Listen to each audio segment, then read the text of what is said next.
After a long September day in 2003, it's just another night out with friends. But when you add a volatile love affair and a rash of violent home robberies in the area, ending in a brutal murder, detectives are faced with the puzzling question: who killed Michael DeHakis? He is the last person that anybody would want to murder.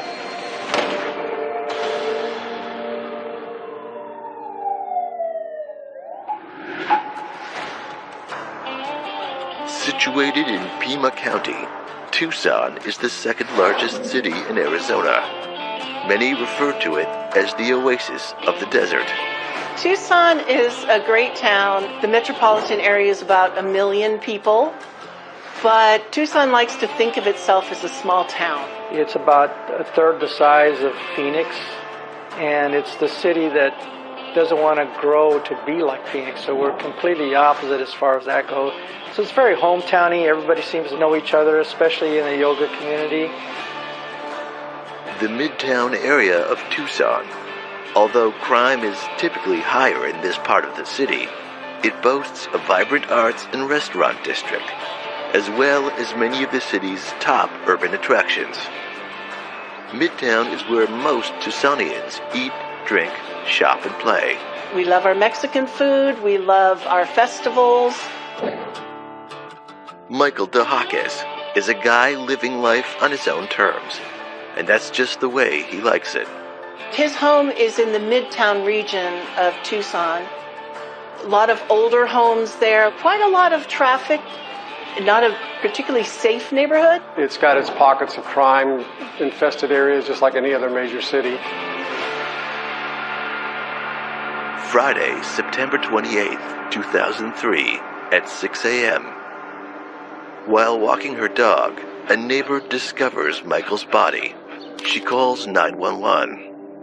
The body was discovered on the front porch. She saw his body and saw that he clearly had some trauma. The neighbor calls police, telling them there is a body and a lot of blood on the porch of a house on North Sparkman Boulevard. On-duty officers are on the scene within minutes. We were called as a homicide team, I believe it was around 6 a.m. And when I arrived there were other officers on scene already, uniformed officers. All I was told, it was a dead male, possible homicide victim laying on his porch outside his residence. We did a walkthrough and we found the victim, Michael DeHakis, laying there on his porch, face up, on his back, and a lot of dried blood around his head. His body was warm to touch. Felt that he probably died within the last 8 to 12 hours. The coroner identified his wound as a gunshot wound, did not find an exit wound, so the bullet was still in his head. It was clear to us that the victim had been shot by a handgun or a rifle.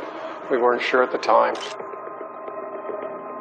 Our next step is to canvass the area, talk to neighbors, see if they heard anything, heard any gunshots, things of that nature. Michael was a machinist by trade, so he had a workshop right outside his kitchen door. A neighbor across the street thought that Michael was alive on the day before. He heard Michael's compressor going on and off in his machine shop, so he felt that he was home because whenever Michael would use his machinery, the compressor would be on. Through Michael's cell phone that was in his bag, I was able to gather contacts from the phone, and we found his son. His son arrived. Michael's youngest son identifies the body. The detectives set about interviewing friends and family to get a better understanding of who Michael was, and hopefully a lead that could point to a motive for the killing. He seemed like a fun-loving person. He got along with everybody, kind of a free spirit. He had been married and divorced and had a few kids. They all loved him, and he got along with everybody. I think even his ex-wives got along with him very well. It's apparent early on that Michael DeHakis definitely lived the hippie lifestyle. His home is in a low-income section of town that is known for its transient populations. And yet, everything detectives are being told about Michael DeHakis, what friends and family and known associates say about him, is that he's the most stable and reliable guy they know. He was a very charismatic person, almost always had a smile on his face. Everyone said wonderful things about Michael, that he was a caring person, he was a joyful person, just this nice, peaceful soul type of guy. The more you heard about him, the more you kind of wished that you met him. My relationship with Michael initially was, he was my yoga instructor. A friend of mine introduced me to Michael because he was in his yoga class, and I had never taken yoga before, and so he introduced me to Michael, and we grew to be rapid friends.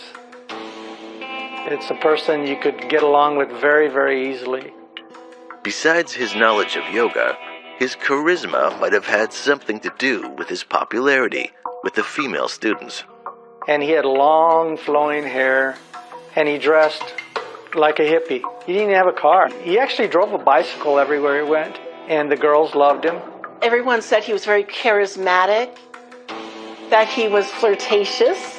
He loved the women, and they loved him. He is the last person that anybody would want to murder. But someone did, and friends and family are shocked when it happens. I drove home from work and was watching the local news when it came up with a news story of a murder that had occurred midtown.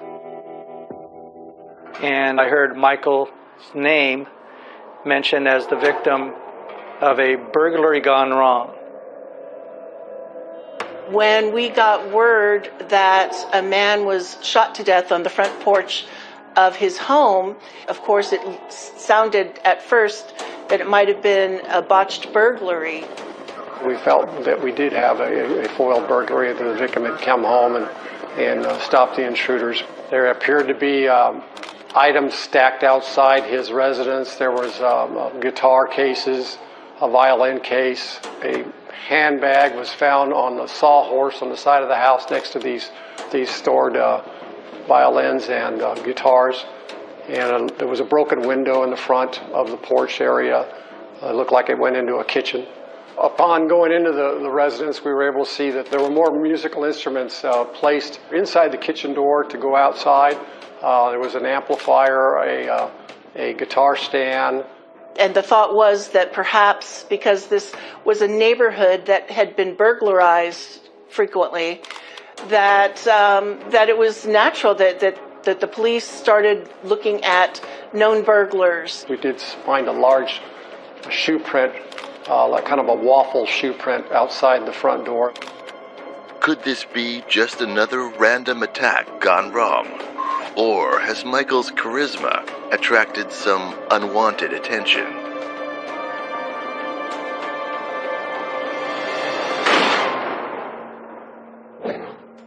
There were many different scenarios coming through.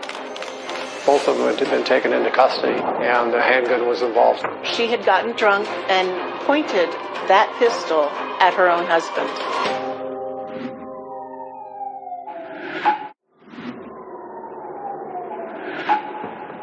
Tucson, Arizona has a darker side. Crime, drugs, poverty, and a rash of home robberies in the Midtown area. Michael DeHakis, a yoga instructor in Free Spirit, is gunned down on his front porch in what looks like a robbery gone wrong. We found items that were kind of a disarray in his bedroom. It looked like there was an area where there was a lot of musical instruments. Well, they weren't there anymore. They were out in the side yard. The Tucson Medical Examiner estimates the time of death to be sometime late Thursday evening. She felt that the rigor mortis had not set in anywhere from 3 to 5 hours from the time we found him at 6 a.m. But determining time of death by measuring rigor mortis in the body is not an exact science. Rigor mortis is a stiffening of the muscles. It's a chemical reaction, but it doesn't always tell you an accurate time of death. It's estimated. Unless you're there, you see the person die, that's what everything is an estimate. The medical examiner shows detectives there is no exit wound. We were able to turn the victim over and find there was not an exit wound. It was a defect that was against the skull in the back, consistent with the bullet still being in his brain. Detectives check for a spent shell casing that would typically indicate an automatic handgun, but there is none to be found. They determine the weapon is most likely a revolver. A .38 caliber slug is retrieved during the autopsy, but an interesting star pattern around the entrance wound and hand scratches consistent with gun struggle piqued detectives' curiosity. There was some burn patterns on the victim's forehead by the entrance of the wound, consistent with someone standing a few feet away and firing a handgun. It was close enough to leave the gassy particles of burn pattern on his forehead. Everything detectives learn only substantiates the robbery theory. Returning back to the police station, my partner and I went through all the most recent burglary arrests. So they figured somebody had come in, burglarized it, and as they were walking out of the house, Michael was coming in, and that's when he got shot. We contacted burglary detectives and found out that 2 known burglars had been arrested in the area of where Michael lived. Robbery Division shows detectives 2 suspects, Joseph Keys and David Wynn. They were known burglars in the area. The burglary that they were arrested for, I believe on Sunday evening, there was a guitar involved. So that kind of piqued our interest. We were excited about that. We went to the jail and interviewed these 2 individuals. They were pretty much defiant and hardcore criminals serving prison time before. So we didn't get a lot of information from them, but one of them, we were able to do a search warrant on his house. Police race to the suspect's home to search for evidence, hoping they can tie it to Michael's murder. Detectives find what looks like blood splatter on a bandana, pants, and shoes. At that time, we felt very likely that we found our suspect and we had the right person. Detectives send the bandana, pants, and shoe for blood analysis and request the shoe be matched against the footprint found at the crime scene. If the blood matches Michael's, their robbery hunch will have paid off. We knew we had some more follow-up to do, but our team was excited about that. While they await lab results, detectives continue to build a profile on Michael, following up with known contacts and family. From the day the murder happened, it just was nonstop. My time during the weekend after the murder, I spent contacting many of Michael's contacts that were in his cell phone. Cell phones were somewhat new at the time, so it was difficult. As police started piecing together Michael's life and who knew him, who hung out with him, who he knew, it came up pretty quickly that he was seeing a woman who was younger than he was by about 15 years. She had been in his yoga class, but they started having an affair. And her name was Amber Trudell. Amber's name was on the top of his contact list. I did leave a message with her, and she never got back to me.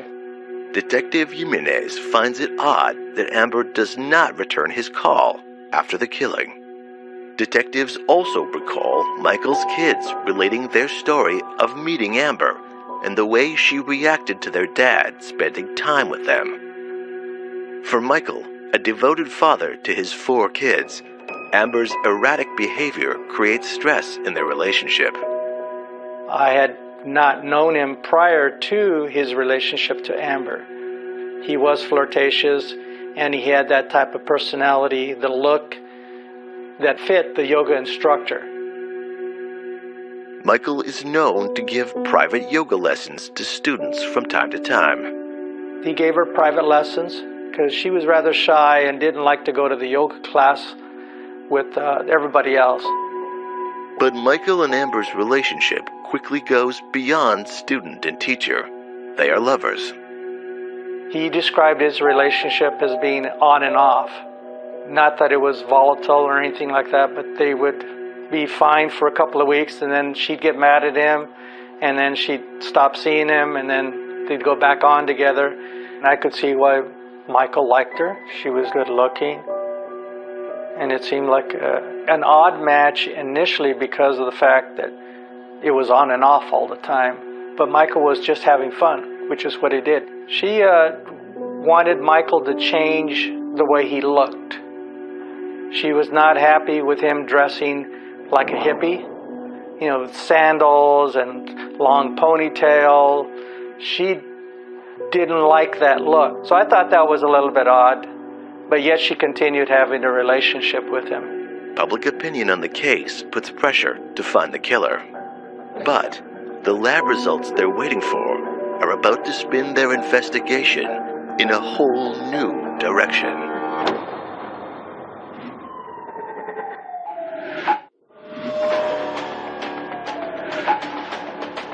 Michael DeHakis is shot to death in what looks like a robbery gone wrong. Detectives follow their hunch and question two burglars arrested for home break-ins in Michael's Midtown neighborhood. We felt very likely that we found our suspect and we had the right person. But blood analysis proves them wrong. Blood on the jeans were not of our victims, so it was just excluded from my case. And detectives are forced to start their investigation over. It's a major setback in the case. They've lost valuable time and now have to go back to square one. At that point, we're somewhat stuck. But the case is still active, and detectives need a break before it goes cold fast. I received a call from Amber's employer, and that's when our interests turned towards Amber at that point. Detectives discover Amber has worked at an accounting office for several years and is a very good employee. And she gave us information that Amber said that she had to go out of town but would return to work on Monday. It was Tuesday. Her manager felt that it was not like Amber not to show up to work. But that's not all her manager has to say. Oh, by the way, Amber is married and they live in Midtown. But she's having marital problems with her husband, Justin Goodwin, that are distracting her. Now, detectives are looking at a possible love triangle crime. The question is, who shot Michael? Could Justin be the jealous husband who finds out his wife is having an affair with her yoga instructor? There are so many questions that arise when you have someone having an affair with someone, but then somebody is killed in that love triangle. I mean, there are soap operas built on things like this. Detectives visit the bagel shop where Justin works as a night shift baker. But they're surprised to learn he quits just 3 days after Michael DeHakis is found murdered. The manager and his staff tell them they've never met his wife. But they know there are problems because of a domestic violence arrest the year before. We're able to do a records check on Amber. We did find that there was a previous arrest of her and her husband over a domestic violence type issue where a handgun was taken into evidence. There was one incident early in their marriage where she had gotten drunk and pointed that pistol at her own husband. She didn't shoot him, but it was enough to call police out. Both of them had been taken into custody and that a handgun was involved, so I felt that we need to find Amber and speak to her. But detectives have no luck contacting her or her husband. The employer saw Amber's husband, Justin, and another male loading items from their house into a rental truck. So she called us. I had officers dispatched to the residence where Amber and Justin lived. When officers arrive, they find Justin is armed. And a handgun was taken from him. It was a semi-automatic Glock. Detectives know it is not the murder weapon, since the Glock is a .40 caliber weapon, not a .38 caliber. And he was taken to the police station for questioning, and that's when I spoke to Justin for the first time. You not only have to look at Amber and Michael, but you have to look at Justin, her husband. Where was he? What did he think, and did he know about this going on? Where was he that week when Michael was shot? But Justin denies knowing anything about Amber and Michael's relationship. I didn't know anything up to that point about her having any kind of an affair.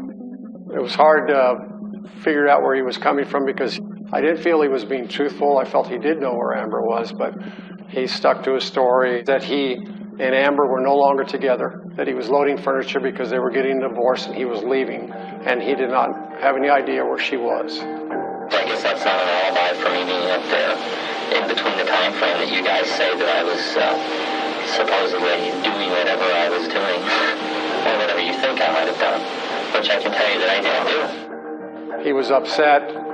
I didn't have enough to arrest him on. A concealed handgun was just a misdemeanor at the time. Basically told him not to leave town and to please call us if Amber returned. But something else very interesting happens during that initial interview. During the interview with Justin, we had his cell phone in our custody in another office, and his cell phone kept ringing. The officer answers it. It's a young female asking where Justin is and who has Justin's phone. When the officer identifies himself, she hangs up. We did a trace of the phone. The phone number that was dialed from was the office phone of Extended Stay America. We had officers in that area respond. They made contact with the manager. Could the mysterious female caller in fact be the person of interest for the murder of Michael DeHakis? The whole team is perplexed about this.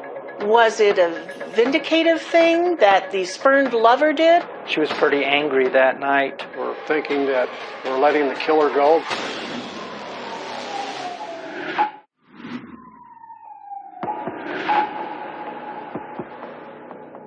A Tucson yoga instructor is murdered in what looks like a home robbery gone wrong. But the case goes from a random robbery shooting to a possible love triangle. Was this cheating, did it lead up to the murder? Was it a vindicative thing that the spurned lover did? With a domestic violence charge a year prior, detectives focused their investigation on Michael's illicit lover, Amber Trudell. After tracing a series of calls made to Justin's cell phone during his interrogation, Tucson police converge on the Extended Stay America Hotel, where they find and detain the mysterious woman caller, Amber Trudell.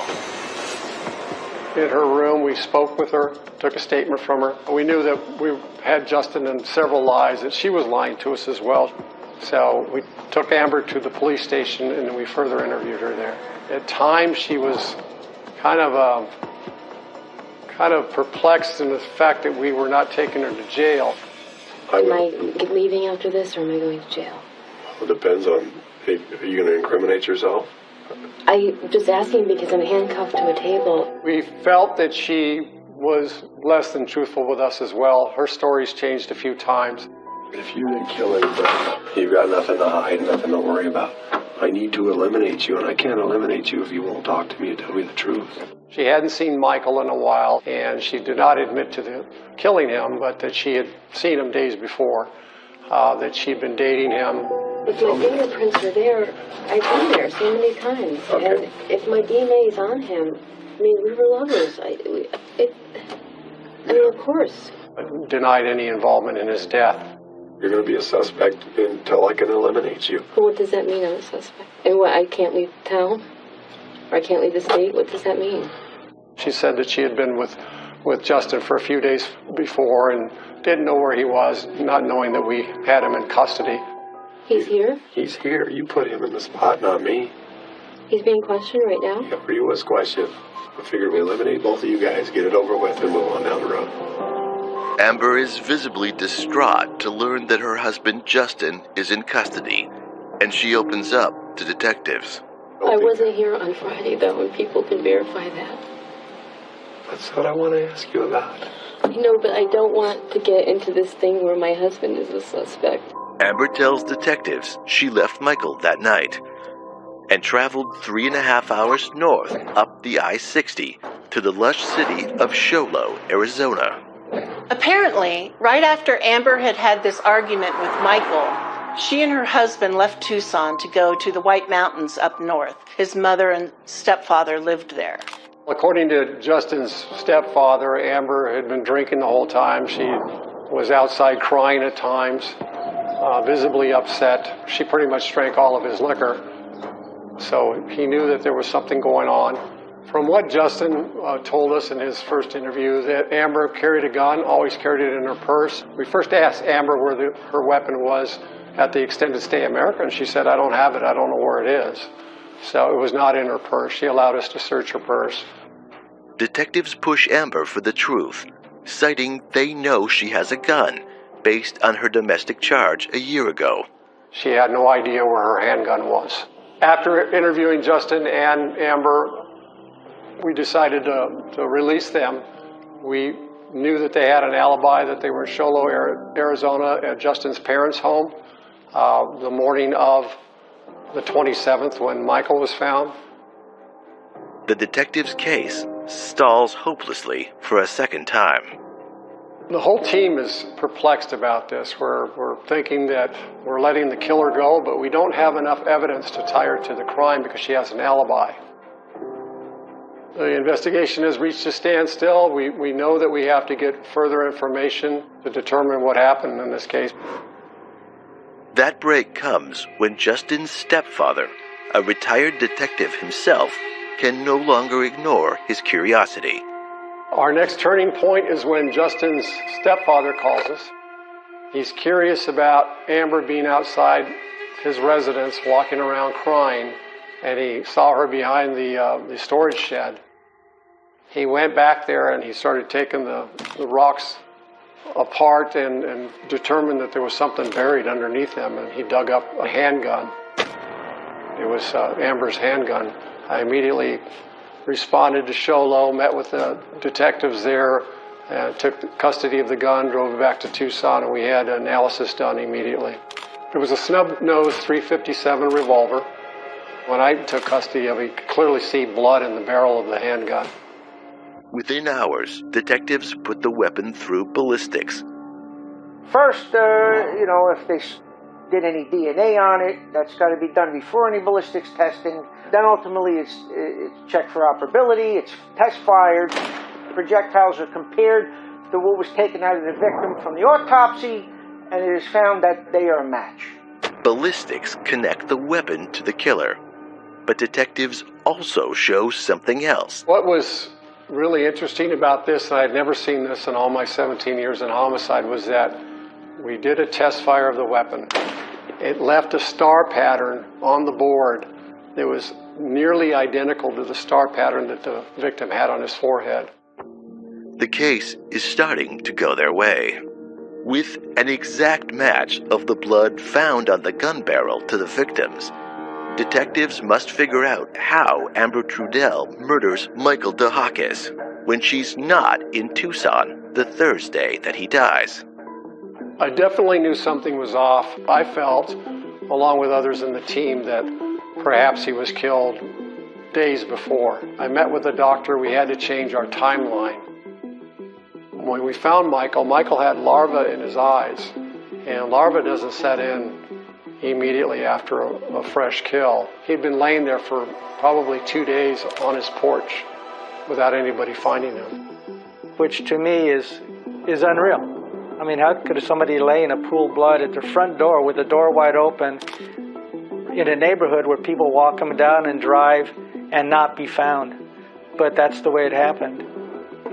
In Tucson, our front porches aren't like the front porches in the Midwest where you have the nice little white railings and everything like that. It's more of a patio, and there are some bushes in front of it.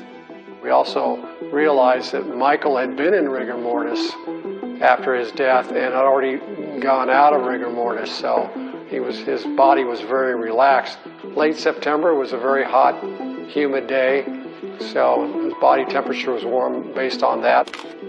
Evidence is lining up against Amber Trudell, but detectives still have to establish a motive for an arrest warrant. One of Michael's good friends, Eli, steps forward, and he says he has information about that Wednesday night and Amber Trudell's behavior that night toward Michael. It wasn't until a week later when they had a ceremony for Michael in his honor. I was talking to several people after the ceremony, And I was explained that I just saw him that Wednesday night.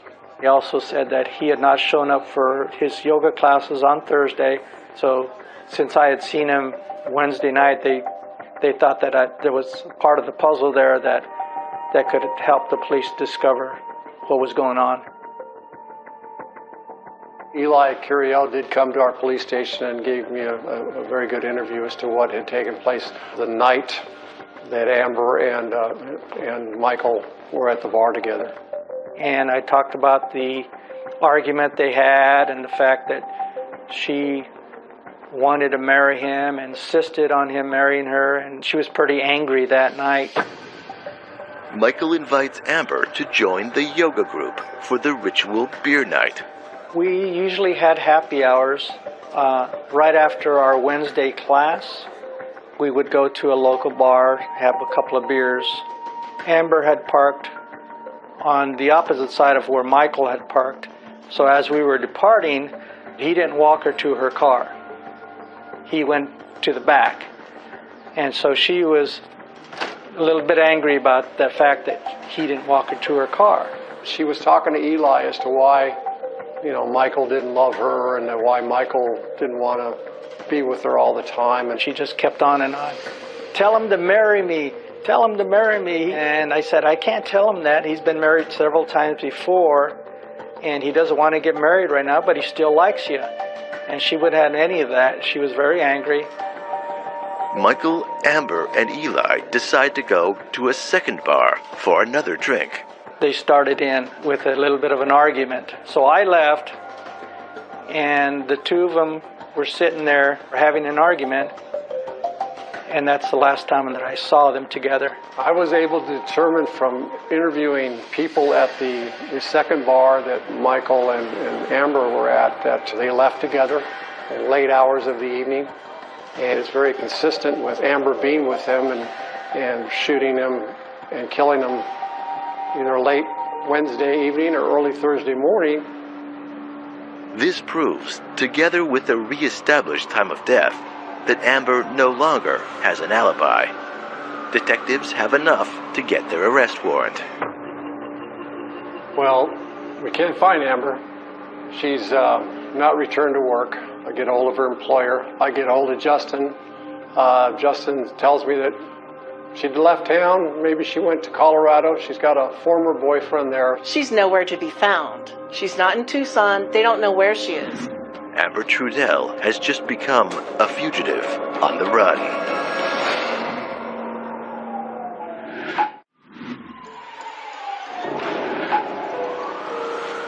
A yoga instructor's volatile extramarital affair with his student lead to his brutal murder. Detectives recover the murder weapon and, after re-establishing the time of death, debunk her alibi. Fearing arrest for the murder of Michael DeHakis, Amber Trudell is a fugitive on the run. I had never characterized Amber as being a cold-blooded murderer. But I didn't know a lot about her. Nobody had a clue that she was married. Nobody knew that. So I assumed that she was single, and I believe everybody else did. And I was shocked. I was floored that she turned into a maniac, devil, crazy woman that was completely opposite of what I knew of her before the murder. But regardless of what anyone thinks of Amber, she's now a fugitive. The news goes out across the country. We were working closely with the Marshal Service at the time. They had agents back east watching Amber's grandmother's house in upstate New York. U.S. Marshals alert Detective Ben Jimenez that Amber has switched vehicles. We determined that Amber had sold the white pickup to a car dealership in Connecticut and traded it in for a red Chevy Blazer, I believe. Amber signs the sales agreement using her brother's Plainville, Connecticut address. The Marshal Service tracked the Blazer to her grandmother's house in New York, behind a storage shed. And they were able to determine that Amber was there. They saw her coming and going from the house to the Chevy Blazer at times. They took her into custody determined that she may be going into Canada. United States Marshals arrest Amber Trudell for the murder of Michael DeHakis. She was in a lot of denial. I told her she was under the arrest for her boyfriend at the time, Michael DeHakis, that we had the handgun, that it matched up, and she didn't want to answer questions at that point. They escort her back to Tucson to stand trial for first-degree murder. I was writing crime for the Tucson Citizen newspaper. By the time they arrest someone and they start going to show up in court, that's when I took over the case and started writing about this murder case. March 2005. Amber has her day in court. Everybody wanted to know Amber's story. Why did she leave? If she was innocent, because we started hearing that it was self-defense, there had been an argument. Was it suicide? Was she an abused partner? There were many different scenarios coming through as she appeared in court for her hearings and her public defender started filing motions. The public defender portrays Amber as the victim of Michael's sexual predator tactics over his younger and vulnerable yoga student. We had two very different competing images of Michael, the victim. Was he the fun-loving, charismatic hippie who wouldn't harm anybody, who everybody liked? Or was he an abusive, violent, controlling lover who took over Amber's life? The prosecution paints a very different scenario, that of a manipulative woman deluded with her illicit love affair who loses her temper when Michael rejects her ridiculous pleas for marriage. And so, as you're watching her, you're wondering, is she what she says she is? Was this very quiet, meek person capable of cold-blooded murder? Of putting a gun to the forehead of the man she supposedly loves and killing him? It was very intriguing to watch this playing out in the courts with all these different scenarios, nobody quite knowing who was the real Michael and who was the real Amber. In a landmark move for a murder trial, Amber and her lawyer decide to let her testify. She had a compelling story, and she appeared to get emotional and set up a case so that Michael was the one who brought about his death. She said that Michael got mad because she said she had told him that she had to go back to her husband. As she's getting ready to leave, she grabs her purse and her gun, and that he got down on one knee and grabbed the hand and the gun from her and put the gun up to his head and said, "Shoot me because I'm a bad man and I treated you poorly." And somehow that gun went off. That's Amber's story. Meantime, his friends and family had come forward and said, no, that Michael was actually thinking of breaking up with her. I don't believe her version because it's contrary to everything that anybody knew about Michael. There wasn't a mean bone in his body. And again, you're watching Amber in the courtroom being very passive, very quiet. We all felt that she was not telling the truth. And the way she described it, the gun was at his forehead, and we felt this couldn't be because there wasn't a contact wound left that was more consistent with being shot from a distance. So everyone wondered, is the jury going to buy this? Are they going to let her go? The first trial ended up in a hung jury.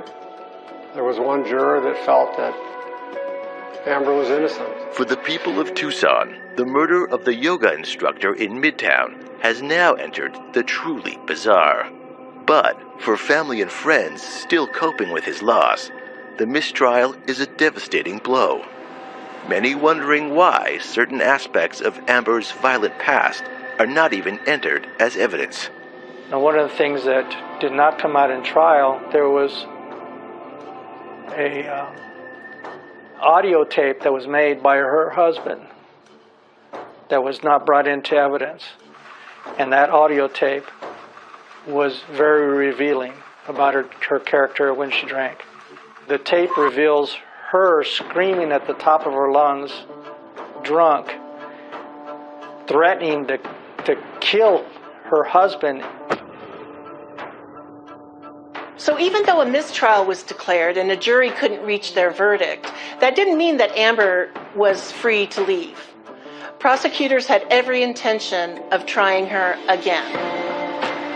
And so months after the mistrial, Amber was on trial again. The second trial came 6 to 8 months later, and the prosecutors decided to go for second-degree murder. In the second trial, because we all knew what she was going to say, I was watching her body language. When she was talking about the details of the shooting, she kept her eyes on the floor. A lot of time, the experts will say that is proof of a lie. She doesn't want them to see the lies in her eyes. Amber Trudell is convicted of second-degree murder and is sentenced to 13 years in jail. I did not particularly like the 13 years. I thought that it should have been more. The family felt the same way. Of course, it was up to the judge to make the determination. I've covered a lot of murder cases in my career. And this case, Amber Trudell, does stand out as one of the most interesting ones because of the human drama and the tragedy of someone like Michael. Certainly the world can use many more Michaels. Every time September 24th comes around, I do think of Michael, and we reminisced about Michael and his character and what we would have probably been doing if he was still around. The fact that he was gone way too soon was a tragedy, and we just miss him dearly.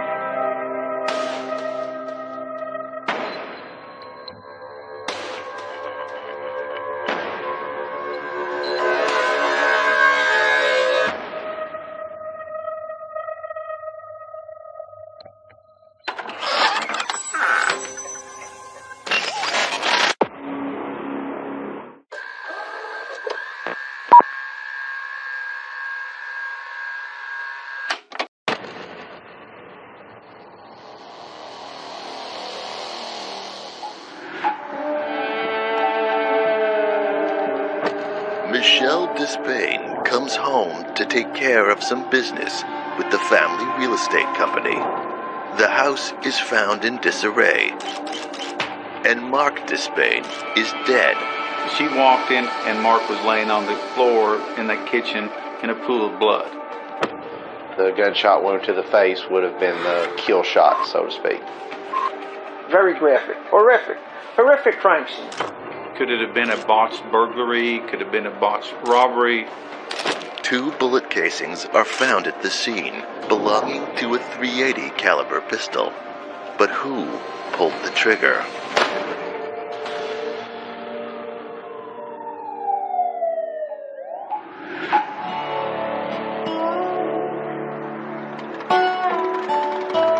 Jonesboro, Arkansas. Home of Arkansas State University, Jonesboro is known as the city of churches, with more than 70 churches in a city of 70,000. With rice farms to the west and cotton to the east, Jonesboro is an economic hub for the region. Jonesboro is a fairly large city. It has the small town qualities of you still have mom and pop stores, things of that nature. It's a nice town to live in, a nice town to raise a family, right dab center in the Bible Belt. It's a town that's experiencing serious growing pains. Crimes in Jonesboro, Arkansas was just unknown. We didn't have anything. You used to could leave your doors unlocked and have your windows up in the evening with your attic fan on. It was just a very hometown environment, yet big enough that you had everything that you need. In an affluent suburb of Jonesboro, Mark Despain runs a real estate business. He was an entrepreneur, and he had goals, and he was a great family man and loved his children and loved to travel. He was involved in the real estate business twofold. One, doing appraisal work, for financial institutions, lending agencies, and then also owned real estate, rental property. Mark was the type of worker that you couldn't buy enough of. He initially had started working with his mom and dad at their appraisal company and felt strongly enough to be able to open up his own business. His wife, Michelle, helps out while working a day job at the bank. Michelle and Mark were actually high school sweethearts. Went their separate ways for a while and ended up getting back together. Mark is 19 and Michelle is 18 when they marry. Michelle has a daughter from a previous relationship and is pregnant with their son when they marry in 1996. We knew that she was very impoverished growing up. She come from a poor family. She met Mark, they got married, and became wealthy, established a real estate business.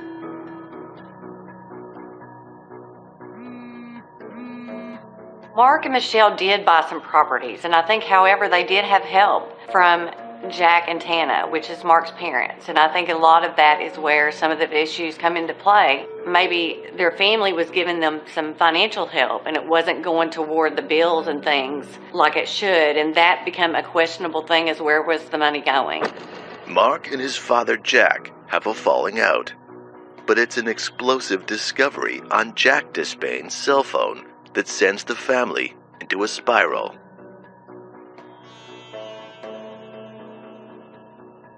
Michelle discovers topless photos of her teenage daughter on Jack's phone.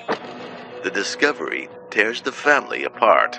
There had been accusations from Mark's daughter alleging some inappropriate photographs that Mark's dad had possessed. It caused a rift in the family, with Mark's mother ultimately leaving her husband there for a while. Jack and Tana did have words and did actually have issues over that, because Tana, again, being the mom and wanting to be supportive of her son, also had her husband to understand and be there for. So I think it was extremely tough on their entire family. Initially, Tana Despain, who was Jack's wife, left Jack based upon the allegations. Tana wasn't initially cut off, but then they got back together, and Mark cut both dad, mom, sister, family off. And to my knowledge, and based upon everything I've received, they had not talked to Mark in 4 or 5 years. Michelle's father, Carl, does odd jobs, including rent collection for Mark and Michelle's rental business, when the images are discovered on Jack's phone. Carl Kelly kind of just did odd jobs for Mark and their family, and even maybe Jack at some point. I don't think Carl was the hold down a job type of person. He would work for the apartment complex, do some maintenance and things like that. I think that Jack held a grudge against Carl and Michelle and those members of the family, that they had, in his belief, turned his son against him and his wife and his family. Whereas Carl had a belief that Jack was a child molester. I know that there was a lot of bad blood between their families. August 24th, 2011. Mark meets Michelle on her lunch break from her job at the bank. They go to the local taco shop. For dessert, they get frozen yogurt across the street from the taco shop. It's the last time Michelle would see her husband alive. Michelle returns to the bank from lunch at about 1:30 that afternoon. When Mark returns home, he doesn't realize that he is not alone.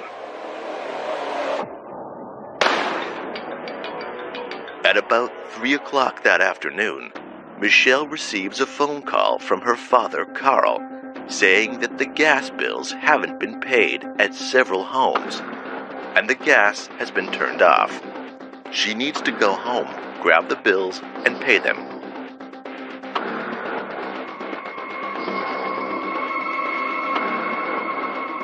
When Michelle returns home, she walks in on a scene straight from a wife's worst nightmare. She walked in through the garage door into her residence, and the first room you come to is the kitchen, and Mark was laying on the floor in that kitchen in a pool of blood. Horrified, Michelle hits the panic button on her home alarm and runs outside to call 911.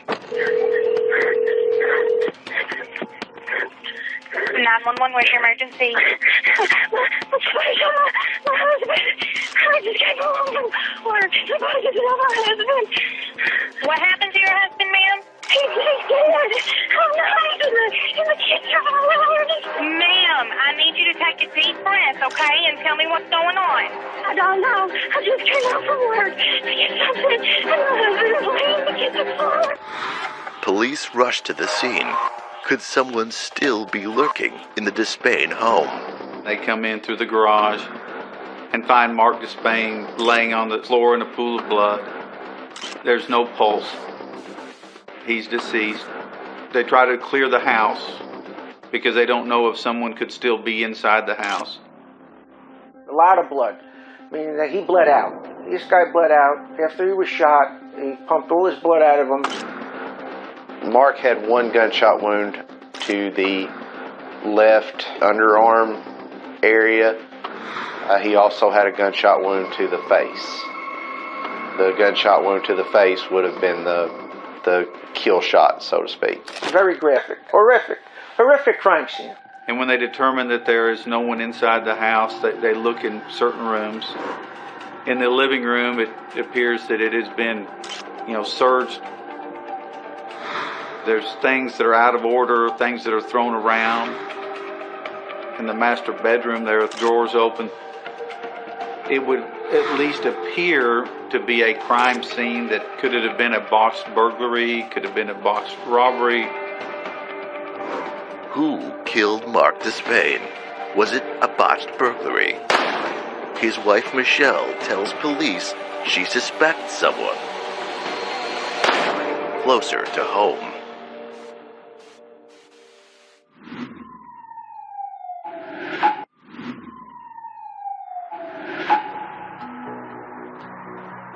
Jonesboro, Arkansas. High school sweethearts Mark and Michelle Despain run a real estate business together. August 24th, 2011. Michelle Despain is horrified to discover her husband Mark on the kitchen floor. She calls 911. My husband. I just came home from work. Somebody just love my husband. What happened to your husband, ma'am? He's dead.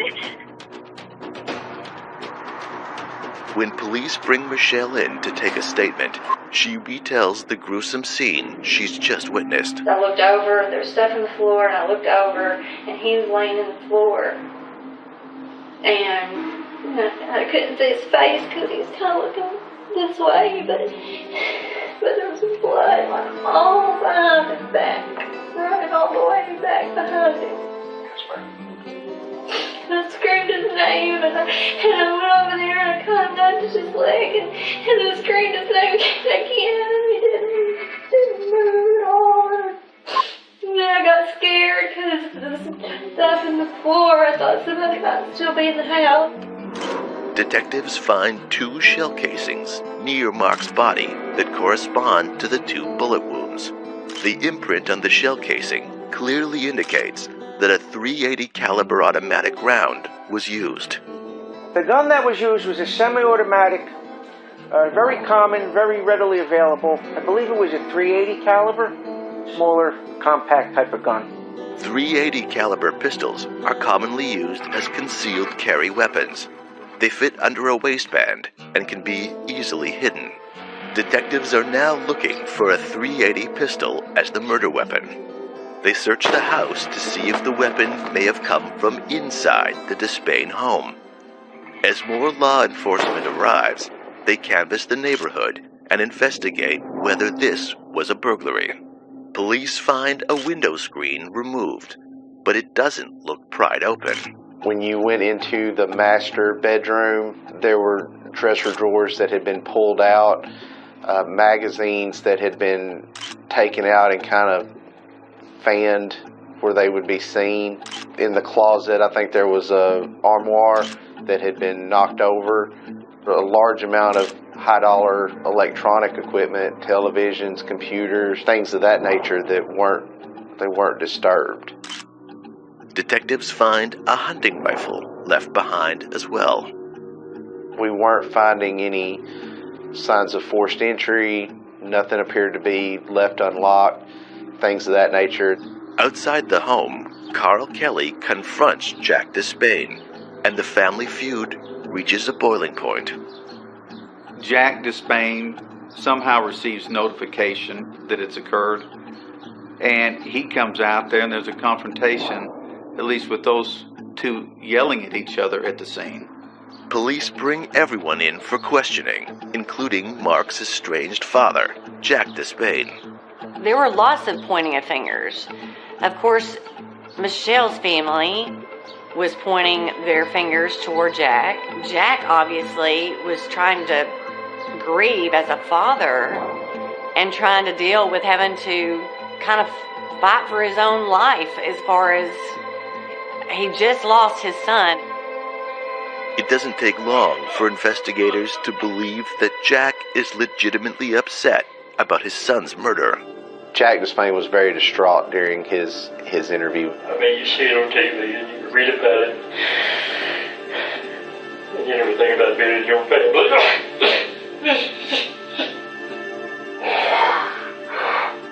Meanwhile, neighbors of the Despains tell police they see a blue Mercedes in the neighborhood they've never seen before.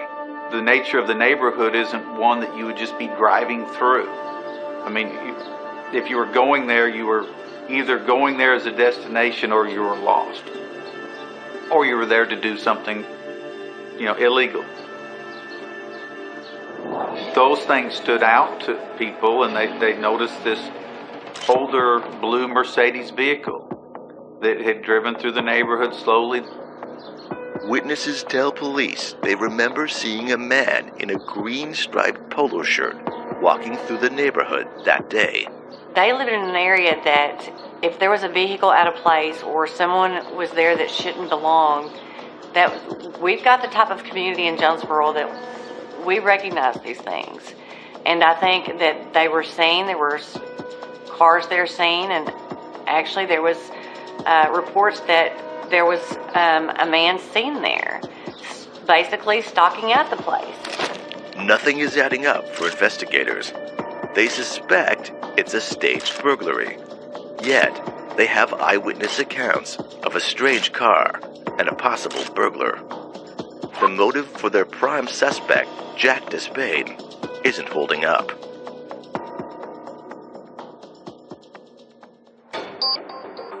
On August 28th, family, friends, and police attend Mark Despain's funeral. It just brings out the realization that your friend is gone. Someone that was so loved and so cherished by so many could just be gone. Police notice something peculiar. Mark's family has not been invited. There definitely was a grudge there, and you could tell that even with the death, that grudge wasn't going away. In fact, Michelle forces Mark's parents to hold a separate funeral service entirely after the visitation. At the visitation, you could see just the behavior of Michelle and Carl were it was just, again, odd behavior. Is there more to the family feud for police to uncover?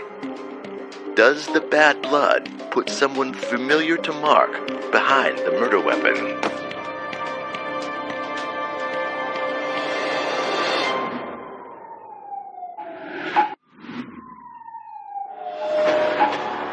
Jonesboro, Arkansas. Law enforcement tries to nail down who has killed real estate entrepreneur and father of 3, Mark Despain. After nude photos are found on Jack Despain's phone of Mark and Michelle's teenage daughter, a feud engulfs the family. Police suspect the house has been made to look as though it was burglarized, but they can't find any sign of forced entry. During the investigation, we saw there at the crime scene a lot of unpaid bills, late notices, things of that nature laying around. Investigators explore the possibility of financial motivations leading to Mark's murder. They start with Jack Despain, but don't get very far. I believe that early on that Jack had an alibi that they checked out, that he was either, on a roof or working on a roof or someplace. And again, during this period of time when they're looking hard at him, inroads are made when they bring in Johnny Hubbard and Terrence Barker. A tip from a confidential informant leads police to 2 new suspects in the case. There was a tip. There was a gentleman by the name of Quelo that had been bragging, talking about he had killed someone for money. And they're saying, hey, watch the news tonight. You'll see what I was involved in. We were able to identify Quelo as being Terrence Barker through records that we had on file. Police search the Barker's residence and find clothing that matches the description of the man eyewitnesses saw in the neighborhood. Forensic tests are conducted on the clothing that detects the presence of hemoglobin, even if the clothing has been washed. It detects hemoglobin on 2 different items belonging to Terrence Barker. A routine traffic stop lands Terrence in the county jail for unrelated offenses.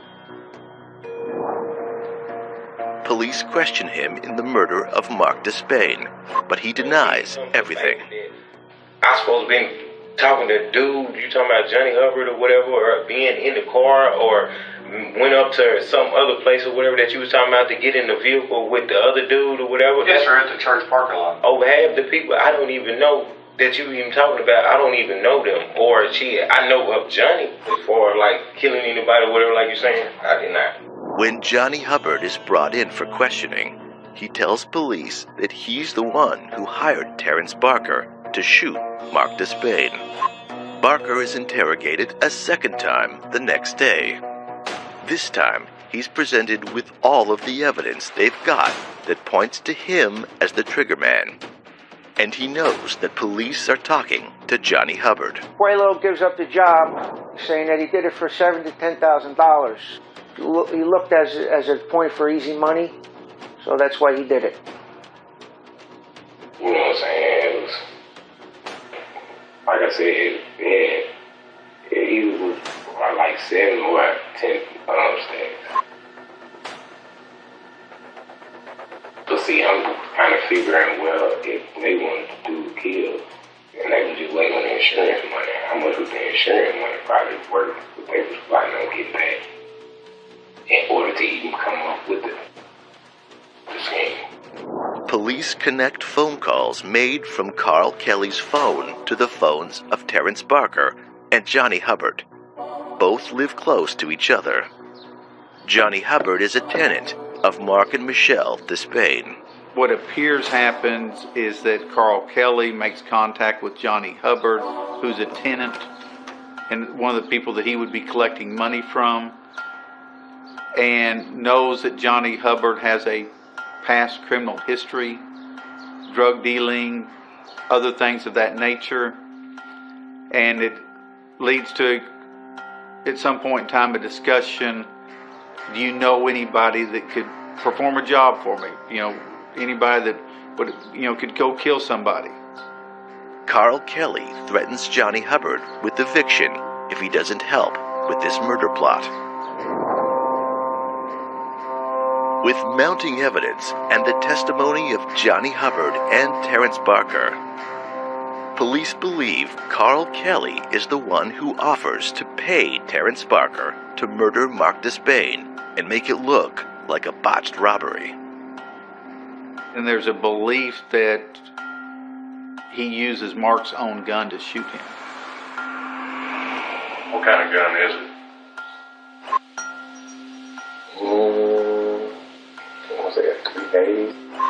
Police are confident the .380 shell casings found at the scene belong to a weapon Carl Kelly provides to Terrence Barker.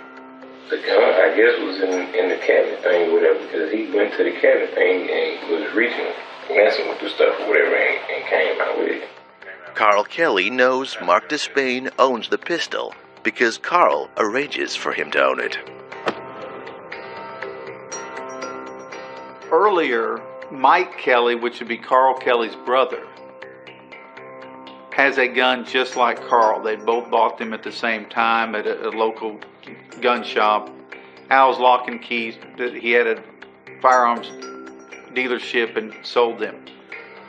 Supposedly when Mark was talking to Carl and he said he really liked that gun, he calls up his brother and says, hey, do you want to get rid of your gun? I've got a buyer for it, or hey, Mark would like to get it. Sometimes it's coming through. I appreciate you coming up here and everything. Under circumstances, I know it's... Did you find the gun? Gun's not there. I've got one just like it. Me and Mike bought one at the same time. He sold his to Mark. Right. And that's why Mark couldn't never figure out how to break it down to clean it.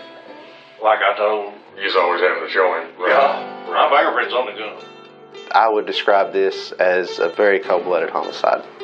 When detectives interview Carl Kelly, he immediately describes the rift between Father Jack and son Mark. Jack Despain told Mark, he said, I will ruin you and your family. He said, for y'all accusing me of this. He said, I will see you ruined.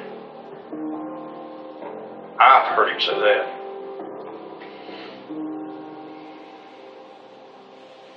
Families can be, if I was going to point a finger at anybody, if that's what you're asking, I'd point at Jack Despain. I don't believe Carl was a nice guy, but I believe that Carl believed that he was going to walk away with this deal. Basically, he was looking out for Carl. Carl was going to receive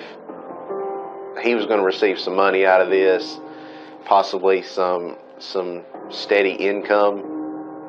That steady income would come from life insurance policies, covering Mark with Michelle Despain as the lone beneficiary.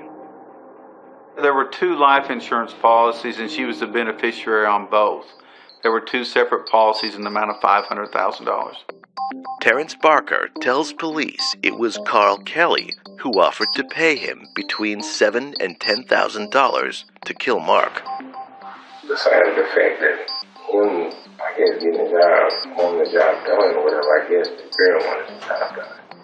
Investigators now need to take a cold, hard look at the person who benefits most from Mark's murder, his wife, Michelle. To detectives, the body language and reactions of Michelle Despain don't seem right. I don't know about you, but I would not be cheerful and smiling during an interview where I just lost my husband. The detective conducting the interview questions whether Michelle is forcing herself to cry as she accuses Jack Despain of the murder. All of her behavior is noted as unusual. She didn't show any emotion. She appeared to be trying to make herself cry, so to speak. But there was a very the emotions shown by her weren't real. We've said that many times. As long as we all had each other, it didn't matter about the other stuff. Yes, ma'am, that's It exactly didn't matter right. if his dad got mad because we let that property go. Because we've tried to sell the property too, and his dad won't sell it. Detectives believe Mark and Michelle's marriage is not a happy one. Once we learned of the affair that Michelle was having, we learned that there was money coming out, Michelle paying for different bills, buying food, things of that nature for her boyfriend. There were speculations about the affair, and so I personally have no doubt that he was aware of the affair, and maybe not necessarily going down the side of divorce at the moment, but I think at some point it was in his head to do that. A deteriorating marriage, financial troubles, and 2 large life insurance policies are plenty of motive for law enforcement to believe Michelle wants Mark dead. But a motive isn't evidence. Detectives need a smoking gun to connect Michelle to the murder-for-hire plot.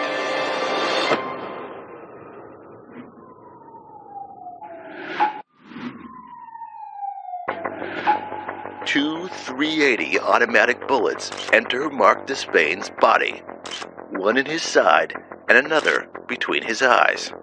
The gun may have belonged to Mark himself.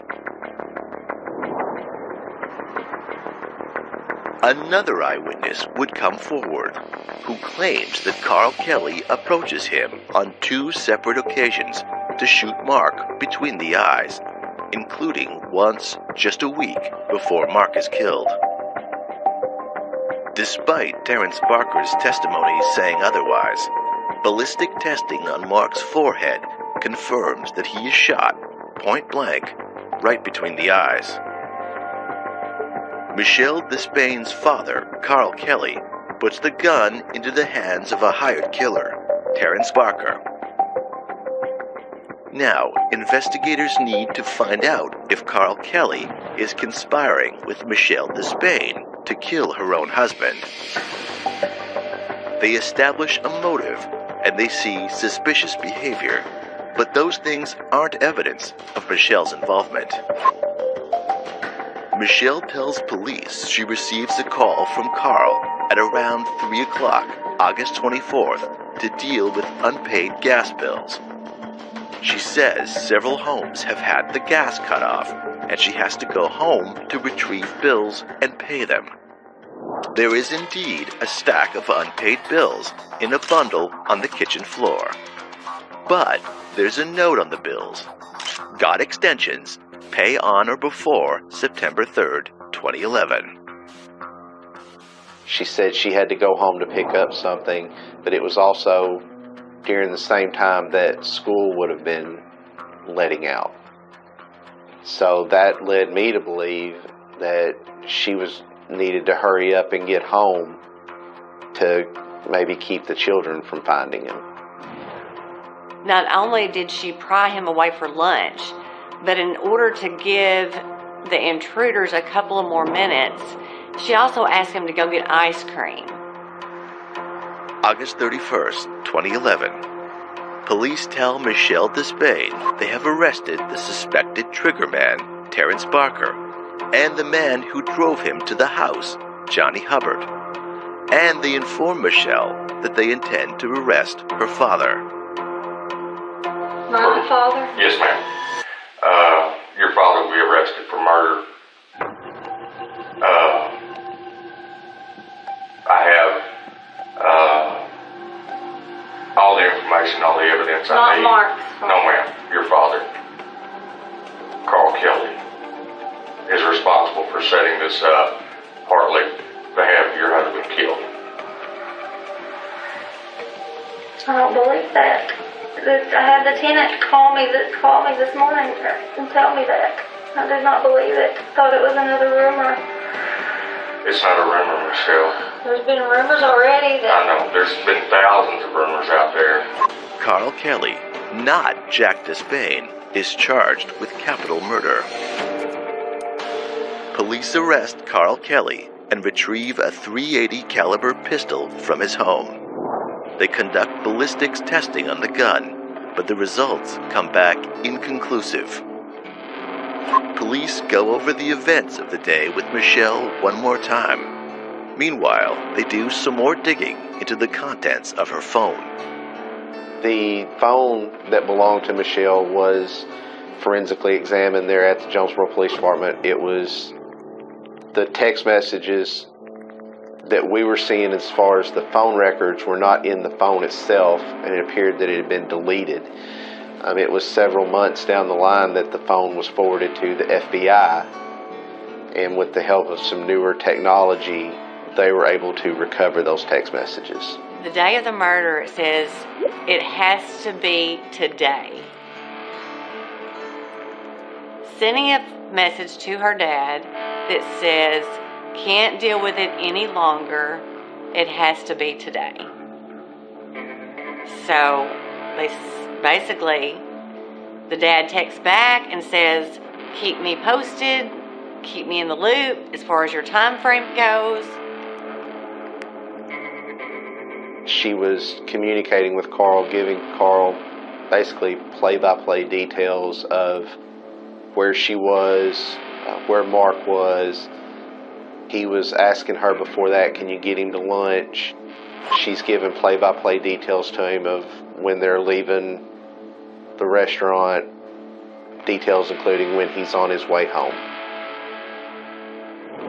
Police believe Michelle receives a text when the job is done, so she can get to the body and discover it before her children get home from school around 3. It appeared that Michelle wanted out, that she couldn't take it any longer. Her motive was in this, that she was going to obtain this large amount of money, continue her way of living that she was comfortable with. They knew what they were going to do. Kill him, and then they were going to get the insurance money so the father and the daughter conspired, and then they get these poor slobs to go do the dirty work for them. Once the evidence was recovered from Michelle's cell phone, and with all the other investigative findings, we were able to obtain a warrant for her arrest. 9 months after Mark Despain is killed, police arrest Michelle Despain and charge her with capital murder. Police believe they have cracked the case, but the search for justice doesn't end with an arrest.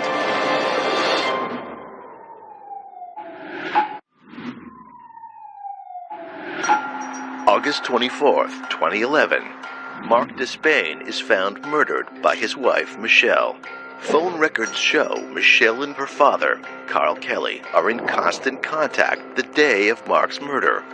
Finally, Michelle is charged, and police can put together a complete timeline of what happened. With financial problems, a failing marriage, and an affair, law enforcement believes Michelle wants a way out. She enlists the help of her father, Carl Kelly. Carl threatens Johnny Hubbard with eviction unless he procures a hired killer for Carl. Johnny finds Terrence Barker to be the triggerman. On August 24th, Michelle texts Carl saying it has to be today. Carl contacts Hubbard to make the arrangement. Right before Mark did go home, they had met for lunch, and then we found that Mark and Michelle had went to a local frozen yogurt shop after their lunch. Meanwhile, Johnny Hubbard drives Terrence Barker to the Despain residence. Waiting for them there is Carl Kelly. He was there the whole time. He had met with Carl Kelly. He was supposed to receive a certain amount of money. He was taken to the house by Carl. Carl let him in through the garage. Terrence laid in wait inside the house in a laundry room. Takes him in the house, shows him that Mark will come in that door, that he usually, as a habit, sets his stuff up on the counter, his wallet, keys, he'll pick up the the rent collections or whatever else may be there, mail, something else. Did he tell you who he was texting?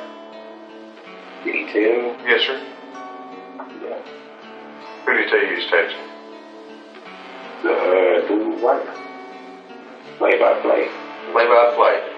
On what they was doing. Mark had one gunshot wound, I believe, to the left, maybe underarm area. He also had a gunshot wound to the face. The gunshot wound to the face would have been the kill shot, so to speak. Based on the gunshot wounds that he was suffering from, this was an intentional act. Mark Despain had been executed. The items that were in disarray did appear as though it was staged to look like some sort of burglary. Terrence Barker flees the scene on foot. He tosses the gun, which is provided to him by Carl Kelly, into the back of a red truck. In order to make sure her 3 children don't discover Mark's body laying in a pool of blood, Michelle rushes home under the pretense of having to collect unpaid gas bills.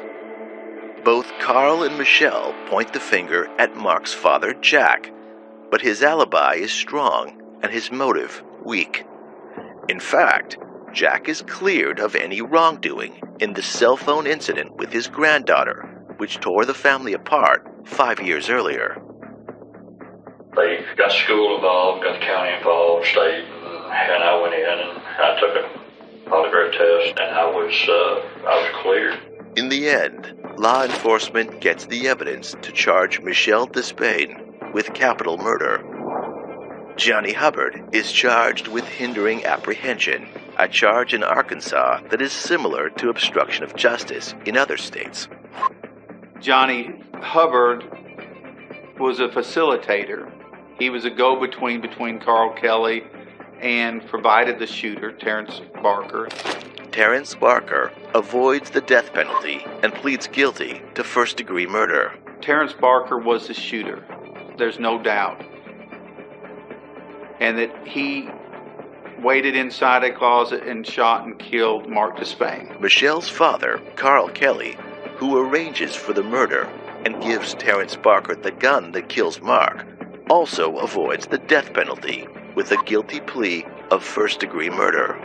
But Michelle, charged with capital murder, which could lead to the death penalty, is offered a plea deal from prosecutors because of a weakness in their case. The prosecutors had learned of this new case law that had come out, and they knew that if those text messages were to be suppressed and removed from evidence in the proceedings, that would affect the outcome. Well, they obtained the warrants, but it was our basis that they obtained the warrants improperly because there should have been a new affidavit specifically stating why this phone needs to be searched again. You know, what has led them to need this additional search. They got an initial search warrant. They didn't find these things that they were allegedly looking for.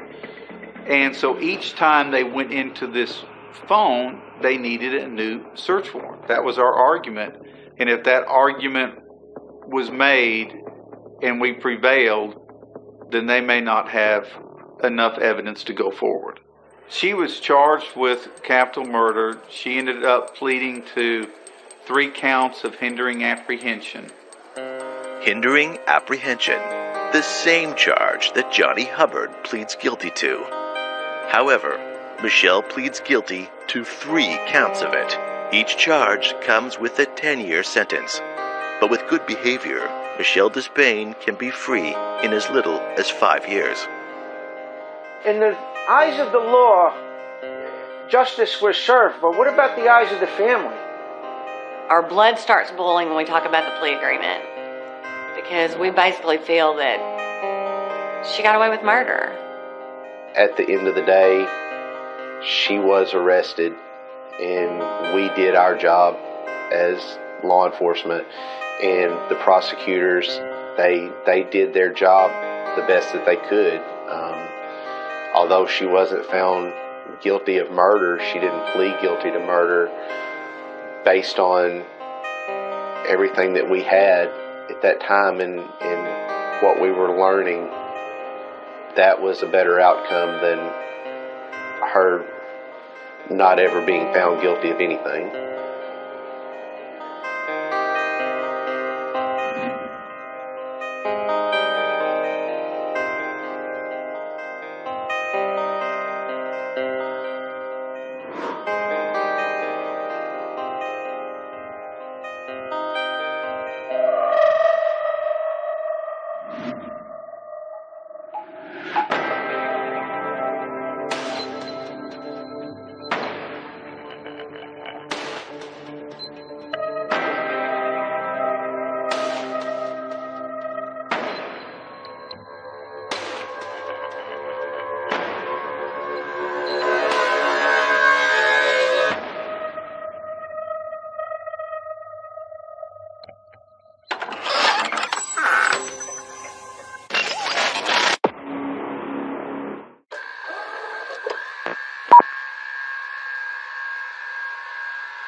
A mother and daughter's tense relationship boils over.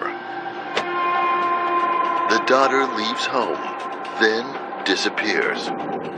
We track down family members, close friends. 2 weeks later, the runaway's mother also disappears. Whoever has my sister, please let her go. That's when they really knew, hey, something's going on here. Only one woman is found alive. We had numerous investigators out there with crime scenes sifting through dirt for 3 days. Detectives are determined to bring the killer to justice, no matter how long it takes.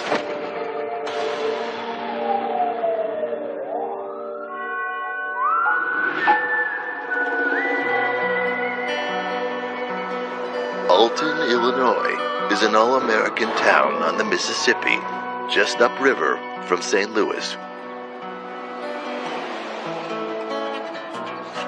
It's around 3 in the afternoon at the Eunice Smith Nursing Home, where 47-year-old Bonnie Woodward, a hard-working nurse and mother of 4, is finishing up her day.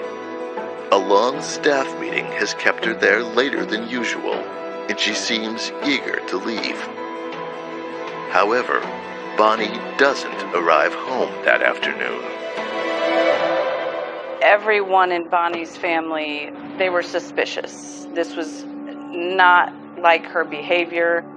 Her boyfriend, Gary, has been waiting for hours, and all of his anxious calls go straight to voicemail. Though usually home by 3, Bonnie sometimes joins her sister to unwind during happy hour. But tonight, as the clock ticks well past the dinner hour and closer to last call, Gary grows increasingly anxious. And it was family members that went looking for Bonnie when she did not come home from work. He heads to several local bars, scanning the parking lot, hoping that he might spot her truck. But he doesn't find it, so Gary heads home, hoping that Bonnie simply lost track of time and that she'll be home soon. Gary is frantic when the phone rings around 6 a.m. Given the hour, he hopes that Bonnie has a good explanation for why she didn't return home. But there's an unexpected voice on the other end of the line. It's Bonnie's boss, wondering why she hasn't shown up for work. She wouldn't have just disappeared. She had children in the home. One had disabilities, and she checked in regularly. She was a woman who had the same job for a couple of decades, only called in sick 2 or 3 times, just not a person that would normally go off the radar. So that's what led the police to suspect that there was foul play. Gary does the only thing he could think to do: go to the place where Bonnie was last seen.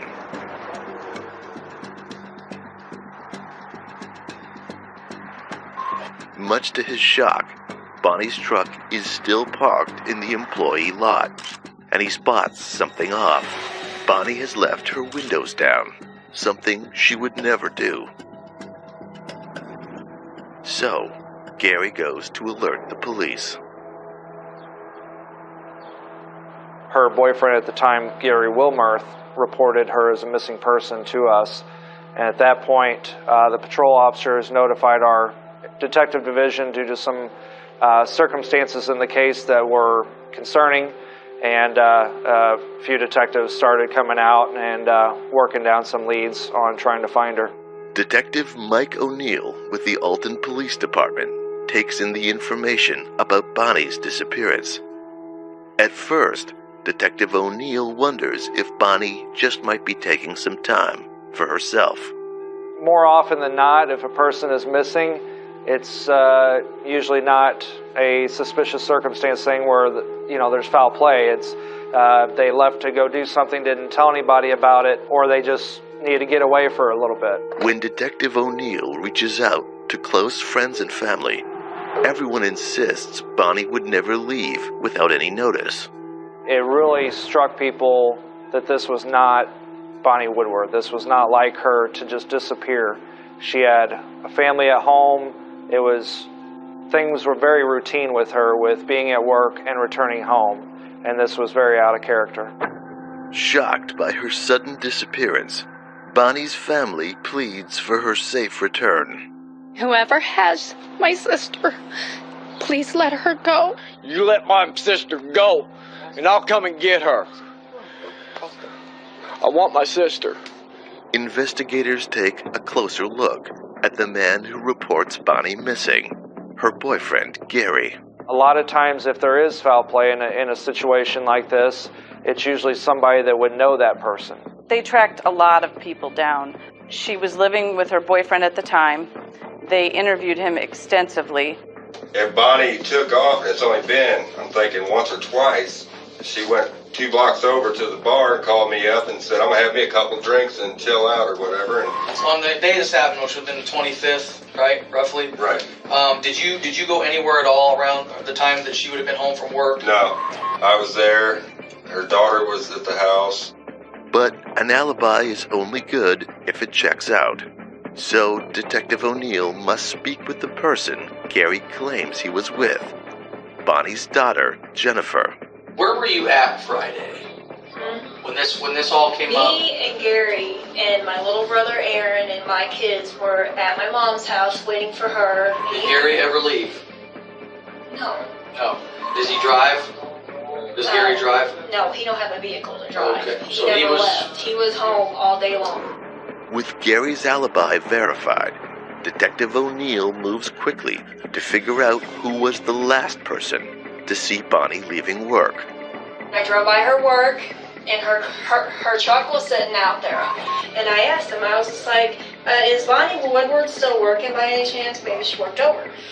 And they're like, no, we seen her leave earlier, around, a little bit after the work meeting. He soon learns that Bonnie's co-worker saw something out of the ordinary. Bonnie getting into a silver sedan. I saw him and Bonnie out there, and for some, I didn't see anything strange, but it kind of seemed strange because I guess I had never seen the man before. He was a white male. He looked like he wasn't very tall, maybe 5'8", 5'9" or so. His hair was a salt and pepper, more grayer than black. She also noticed that this person was associated to a silver or gray Chevrolet Malibu that he had on the parking lot at the time. It's not much to go on, but it makes Detective O'Neill wonder if Bonnie might have had a new love interest spicing up her life. Or perhaps she was meeting a former flame. There were a lot of members of her family who talked about an ex-boyfriend that she had, and that's when they really knew, hey, something's going on here. Then we get the lead that cracks this thing wide open.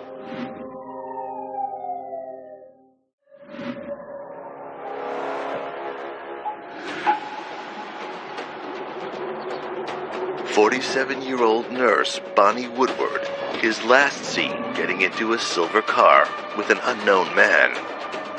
The clock is ticking as Detective O'Neill tries to locate the missing woman, who has seemingly vanished without a trace in the small town of Alton, Illinois. But he must also consider that Bonnie may not be missing at all. She might be having an affair. There were a lot of members of her family who talked about an ex-boyfriend that she had. A week before she disappears, Bonnie sends a friend request on social media to an old boyfriend. But this isn't just any old boyfriend. It's Bonnie's first love that at the time turned into a long, tumultuous relationship. They interviewed him as well. But it turns out to be a short interview. Did you talk to Bonnie? No, she just wanted to, be my friend on Facebook, and I just accepted her. Other than that, I had no communications with her. Officers learn he last saw Bonnie in 2002, and he doesn't own a silver sedan. The recent friend request is just a curiosity about an old flame. Bonnie's daughter, Jennifer, has an idea who it might be. Her mom's ex-boyfriend. My mom is not the type of person that's just going to hop in the car with somebody and leave her truck there, unless she's expecting to come right back. Who does this guy sound like to you? It's Chester. I don't like to pinpoint a guy out, but Chester fits every description. And like the silver Impala, his mom and dad has a silver Impala. According to Jennifer, the two had a rocky relationship that ended when Gary entered her mother's life. And Chester also fits the physical description of the mystery man from the parking lot. You dated her for how long, sir? We started dating, and I was with her for probably a year. She kicked me out, and then next thing I know, Gary's living there. Despite a history of domestic violence and a bad breakup, Chester is genuinely concerned about Bonnie's whereabouts. You think she's okay? Right now, what's your gut saying? I'm scared. Okay. Because she's never done this before that I've ever known. But a call to his employer, a local construction company, verifies that he was at work when Bonnie went missing. No, I hope to God nothing wrong, and if I steer or hear anything, I'll let you know. Investigators fear they are running out of leads when Detective O'Neill discovers that Bonnie isn't the only person who has gone missing from the Woodward household. The main thing that we were able to gather from those interviews, and especially with family and friends and the current boyfriend, was that she had a 17-year-old stepdaughter, Heather Woodward, who was recently reported missing or as a runaway. My little sister, is 17 years old. She's got a missing persons report like 2 to 2.5 weeks ago. And that's when they really knew, hey, something's going on here. We have a woman that's missing, and her stepdaughter had been reported missing days before this as well. Could these disappearances be connected? There was nothing definitive that said the two were related, but we certainly felt that that was something a path we needed to go on. According to Bonnie's family, Heather might be staying with a trusted high school teacher. She kept saying she was going to move in with this teacher. This is the daughter? Yeah.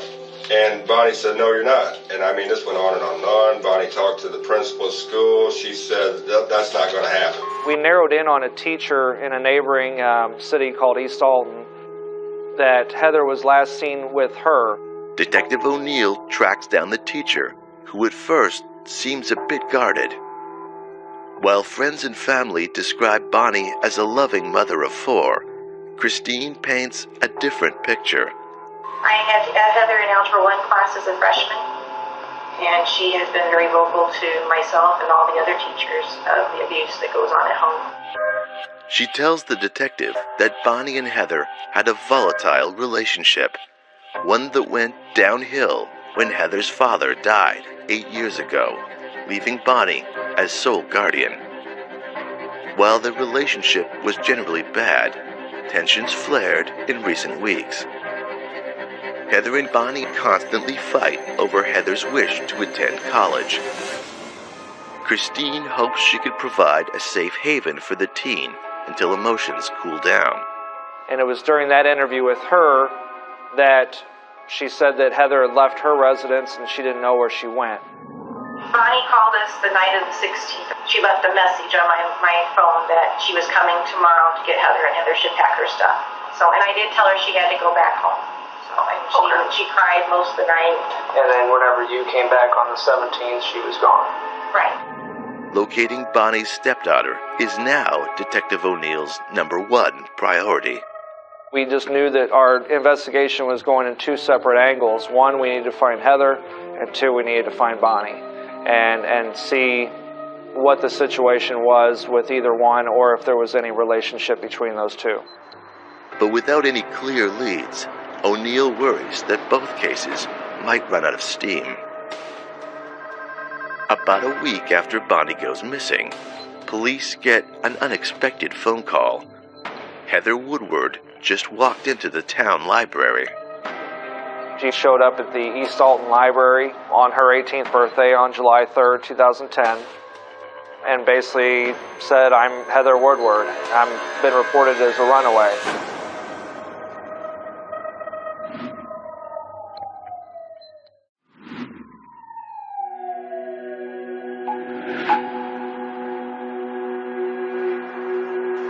It's been 8 days since Bonnie Woodward went missing after leaving work.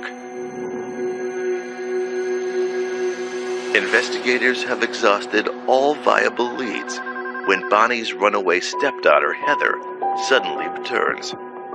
Detective O'Neill wonders if the stepdaughter may have been involved in Bonnie's disappearance. At that point, I went in to interview Heather and talk to her about where she'd been.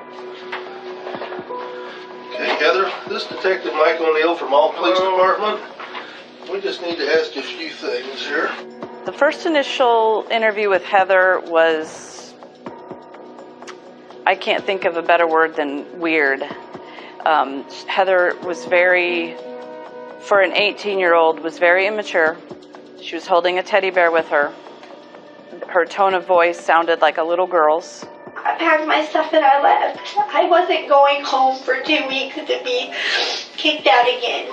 And then what happened? And then I went to stay at a friend's house. Okay, and who was that? Just a friend. Don't want to get him in trouble.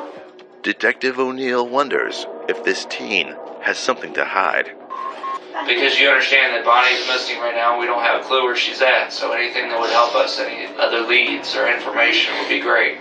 They don't know nothing. They don't like Bonnie. I don't want to know where Bonnie's at. Heather seemed upset about the overall situation, but in talking to her, it was just trying to assess where she's been, what she's been doing, why she took off. Heather claims she has a lot of reasons for running away. Her relationship with Bonnie has gone from toxic to downright poisonous in the weeks before Bonnie's disappearance.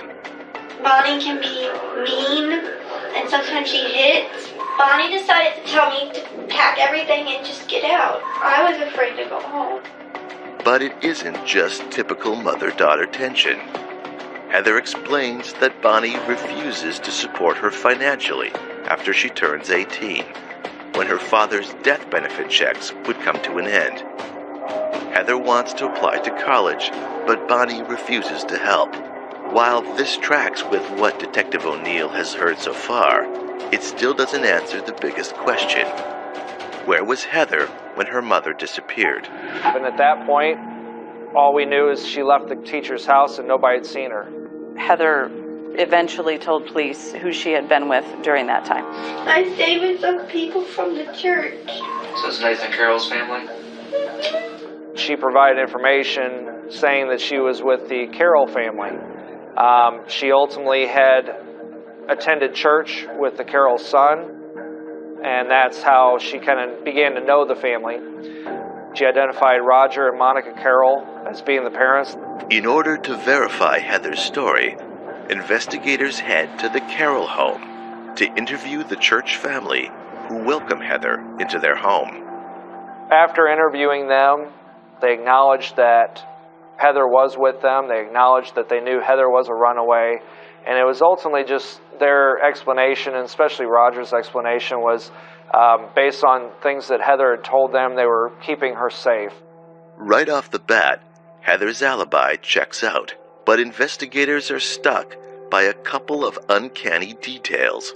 Roger Carroll fits the physical description of the Salt and Pepper Mystery Man, and there's a silver car parked in his driveway. So those were obviously some key points that we were looking at, but still there was nothing there to 100% say that he was the person, or they did have that involvement in her disappearance. But in order to make sure, Detective O'Neill asks the Carrolls to come down to the station to talk further. They brought all 3 of the Carrolls into the police department and interviewed them all. They said that Heather had been staying with them, that they don't know anything about Bonnie, that Heather reported that Bonnie was somewhat abusive to her, and they don't know Bonnie, had never seen Bonnie, didn't know where she lived or worked. Just basically, we know nothing about Bonnie, but we had Heather with us. Under questioning, Roger denies having ever met Bonnie Woodward. He is only trying to help his son's friend. As far as Bonnie, you've never had a conversation with that woman, and you've never been face to face with that woman. You know where she lives, but you've never, other than you've driven by there, like 2 times, right? Yes, that's correct. Satisfied that Roger is being truthful, Detective O'Neill chalks up the similar hair and car to coincidence, but explains to the Carrolls that they are not entirely off the hook. The 2 adult Carrolls, Roger and Monica, were charged with harboring a runaway and obstructing justice. The couple are booked and fingerprinted, then sent home. Another lead in the case goes cold. Despite the setbacks, Detective O'Neill refuses to give up. He hopes to provide some form of closure to Bonnie's distraught family, who fear the worst. We're still looking for Bonnie. We're still looking for any information related to her disappearance. And nothing. It just went silent with anything coming in. As the weeks pass, fears grow Bonnie may never be found, dead or alive. Then in September of 2010, we get the lead that cracks this thing wide open. It gives me goosebumps to think about it. There was an extensive search, close to 40 or 50 law enforcement officers. We took numerous firearms from the house and a large amount of ammunition.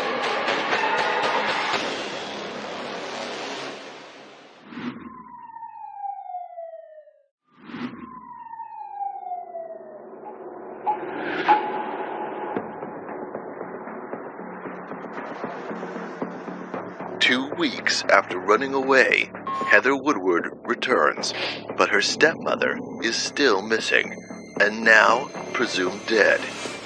The church-going family who provide refuge to Heather appear to be good Samaritans, assisting a teen in distress.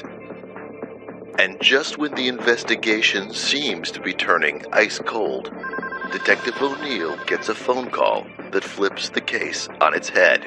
The Illinois State Police Crime Lab gets in contact with our department, and they notify us that there were fingerprints that we had obtained and sent to the lab for analysis. And of those prints, there were prints that matched up with Roger Carroll. It's a stunning turn for the investigation, and no one is more surprised than Detective O'Neill. During Roger's initial interview, he had said that he had never had contact with Bonnie. Based on our interpretation from that interview, there'd be no reason for him to have ever touched her vehicle. So at this point, we knew that he had at least provided false information. It's enough to take Bonnie's case out of the deep freeze. The matched prints and Roger Carroll's connection to Heather are enough to obtain a search warrant for the Carrolls' property. The district attorney's office is also informed that the Carrolls are now under suspicion for Bonnie's presumed murder. So after the police got the information that Roger Carroll's fingerprints matched Bonnie Woodward's car, there was an extensive search. Dozens, if not close to 40 or 50 law enforcement officers went to the Carroll property But this search will not be easy. There's 60 acres of land there. We're just looking for anything at that point. We searched the vehicles, searched the house, searched the property for anything that may be linking Bonnie to that property or to that family. It was very difficult to search such a wide area for specific evidence. Unfortunately, they don't find any trace of Bonnie, but do find something else that heightens their suspicions. During that search, we took numerous firearms from the house. They had close to 30 firearms and a large amount of ammunition, more than I could even count, that was inside this house. But also we had to understand that this is a rural country area. You know, it's not too shocking for a family to collect guns and have a large amount of guns. You got a lot of guns in the house, right? A few. A few. And you target practice, I guess, routinely? Some. I not as much as I used to, because the ammo's got. What do you usually target practice with? Handguns or long guns or? It depends. I mean,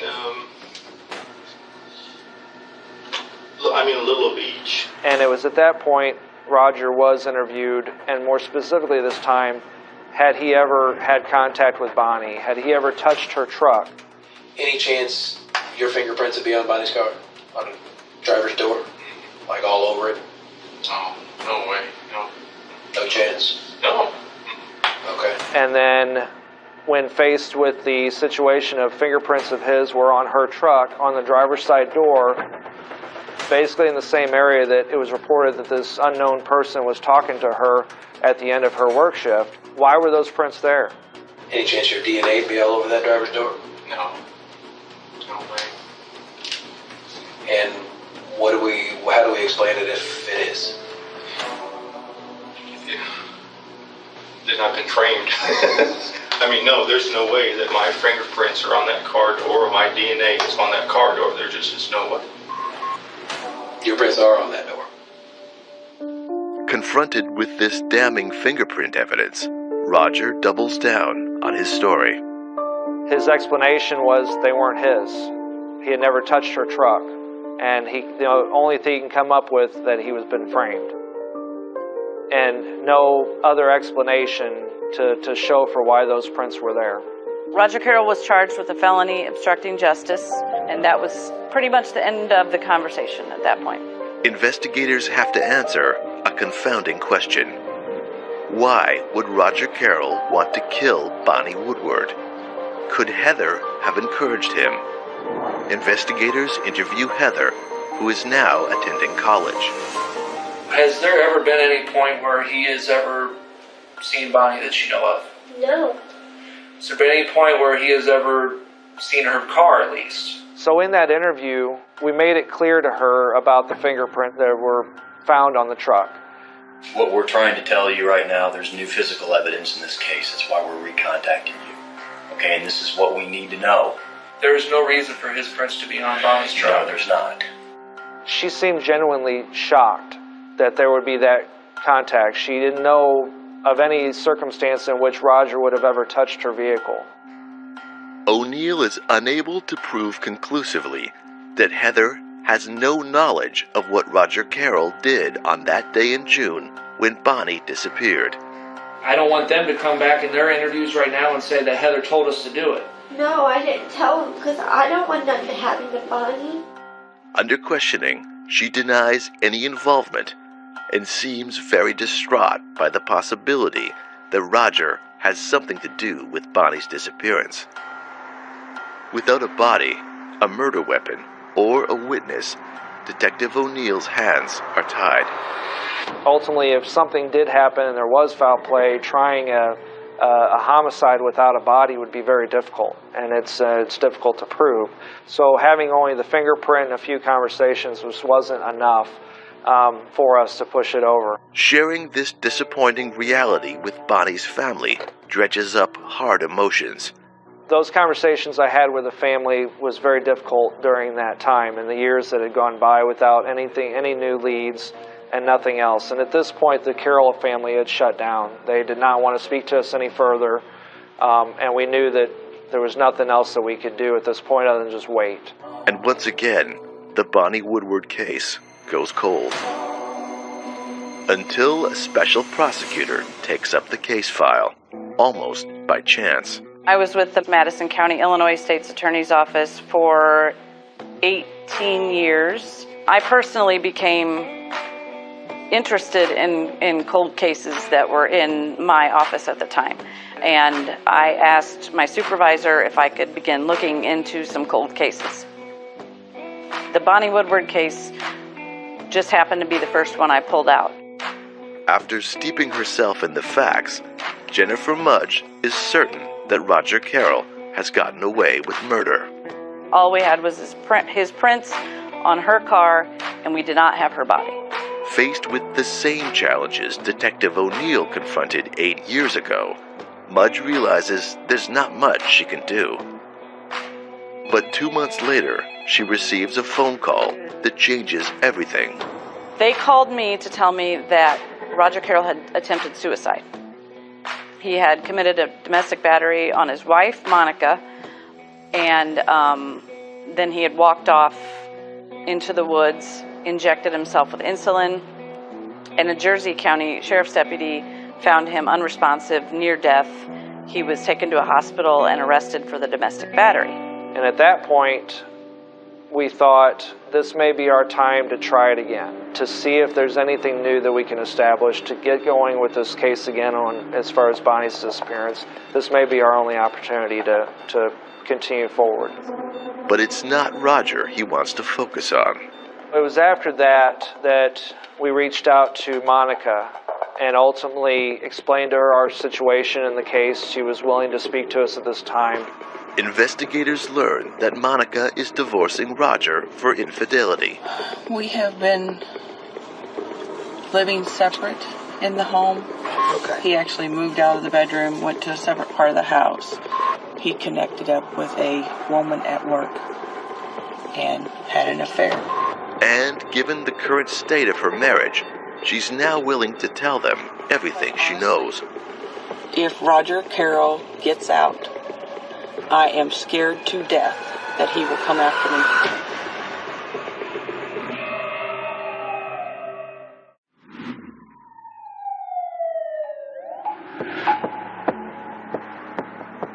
47-year-old Bonnie Woodward has been missing for years, and the case has gone cold.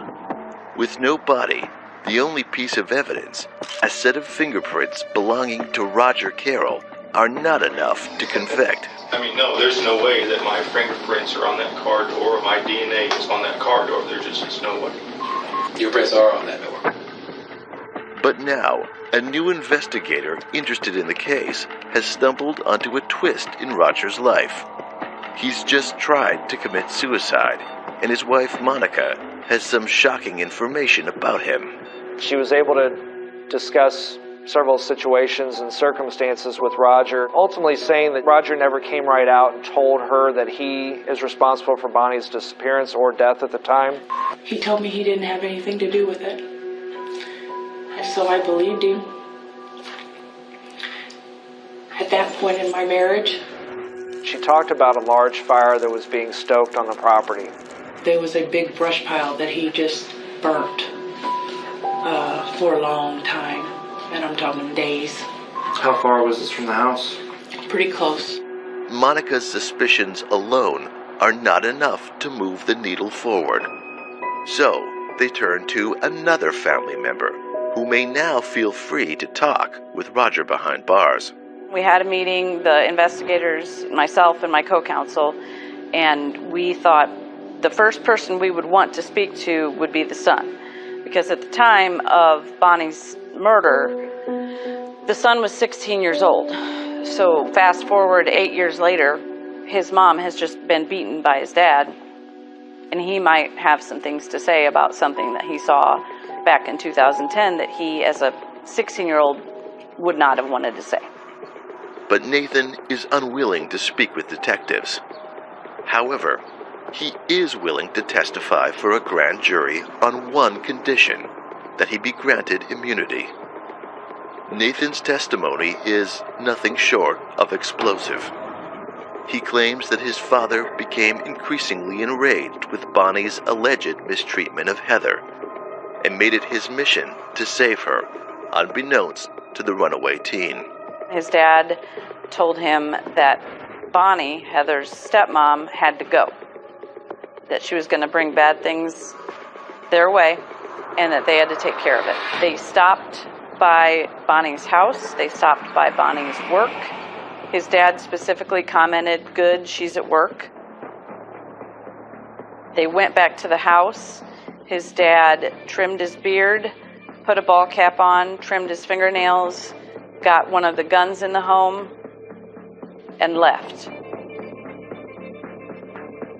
A couple hours maybe later, Nathan says his father came home. He heard the car pull in the driveway, and he heard a few gunshots. Nathan was sitting at the kitchen table. When he walked out, he saw feet, and he remembered that there were scrubs on the feet, and Bonnie worked at a nursing home, so she wore scrubs every day. He walked around the corner, and he saw Bonnie Woodward laying on the side of the house, dead. He saw his dad shoot her one more time. Freed from his father's controlling presence, Nathan unloads the terrible burden he's carried for years. This is where she laid. Okay. Roger obtained this front loader from their property and ultimately picked up Bonnie's body, took her back to what was described by Monica as the burn site. Her deceased body was burnt in an attempt to get rid of the evidence. Following these multiple days of burning, they took that same front loader, scraped off the top few inches of soil at that burn site, and then dumped these ashes and dirt into a nearby creek that runs through their property. And then he also walked us to this area as well to point out this area. Where the ashes were dumped? He took them on a walkthrough, showed them where she was shot, showed them where the burn pile was, and then he came with investigators back to the police department where they had seized all of Roger Carroll's guns. We showed him several guns, and he did point out a 9mm semi-automatic handgun at the time, and he had said that that was the one that his father had used on that day. Nathan's testimony is shocking, but it's not enough to convict his father without physical evidence. Police obtain another search warrant, and this time they know exactly where to look. After we learned where to look for evidence, another massive search happened. This time I would say over 100 law enforcement officers went out to the scene. It was a meticulous search that happened for 3 days. The area next to the house, which would be the site where she was ultimately shot and killed, we did find shell casings, at least one that was a 9mm shell casing, 9mm being the same gun that was used and Nathan identified. We also found a 9mm firearm projectile. But investigators worry that the days-long fire may have destroyed any ballistic markings that would match the bullet to the 9mm. So they send the evidence to firearms experts for specialized testing. Bullets, by their very nature, are designed to survive heat. When they are fired, they undergo the friction of rubbing up against the barrel, which produces a lot of heat. Also, they're exposed to a lot of heat when the cartridge itself is designated and the gases are burning beside them or behind them. So they're able to withstand a great deal of heat. They took that bullet from the crime scene and they compared it to test fires from the semi-automatic 9mm weapon, and they looked at it under a comparison microscope and determined that that bullet was fired from that weapon. It's a perfect match. At long last, investigators finally have their murder weapon. But what they don't have is a body. At the burn site, we found some more shell casings, but also what appeared to be charred remains of bone fragments. The bone fragments are too damaged by fire to yield any DNA, but there's still enough to build a case.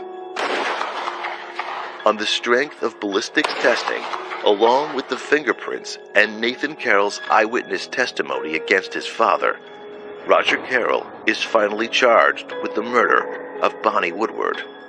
On June 25, 2010, Roger W. Carroll lured Bonnie Woodward from Madison County to a location in Jersey County, where he then ended her life by shooting her, and then concealed her death by placing her in a fire and burning her remains. Roger was charged in Jersey County with 3 counts of first-degree murder and aggravated kidnapping and concealment of a homicidal death. The trial was lengthy. It's in essence a no-body homicide. We never really were able to locate Bonnie's body, which is something that, very rare that you ever see. I believe that there have been less than 500 cases in the world that have been tried and convicted without a body. It's very, very rare to try a case without a body, let alone get a conviction without a body. 10 years after Bonnie vanishes, Roger Carroll finally faces a jury. Ultimately, we went to trial on 1 count of first-degree murder. The jury deliberated for approximately 3 to 4 hours, I believe, and they convicted him of first-degree murder. Roger was very controlling. That was confirmed with the statements. That was something that I even perceived as how this family was ran back in 2010 when this case first came to them, is that he had a really strong hold on this family, over his wife, over his son. People have blamed Nathan as being complicit in this murder, and that just is not the case. Nathan ultimately coming forward was a big step in the investigation. He certainly could have kept that quiet. He was a boy who had a murderer for a father. He was scared. He did what his father told him to do. Not only is he not a murderer, but he's sort of a hero, because it took a lot of guts for him to stand up in that courtroom and tell the truth. We couldn't have done any of this without him and his statement. With his conviction finally secured, Bonnie's family can begin healing from their decade-long trauma. The family knew that Roger was responsible. And this was more closure for them, knowing that all these years of Bonnie disappearing, and some people out there were saying that Bonnie just walked away or she left, which they knew wasn't true. They knew that something happened to their sister, to their mother. And this was a good conclusion for them to kind of put this thing to rest and start to move on. As difficult as it is for them to do that. She had a lot of people that loved her, and she gave a lot of love to a lot of other people as well. So her family, to say that they were with me every minute of every day of that trial is an understatement. I talked to every one of them multiple times per day. They were present for all of it, and they, I think, breathed a big sigh of relief when it was over.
There is an instant attraction between the tall, likable Trenton and the young, pregnant Amber.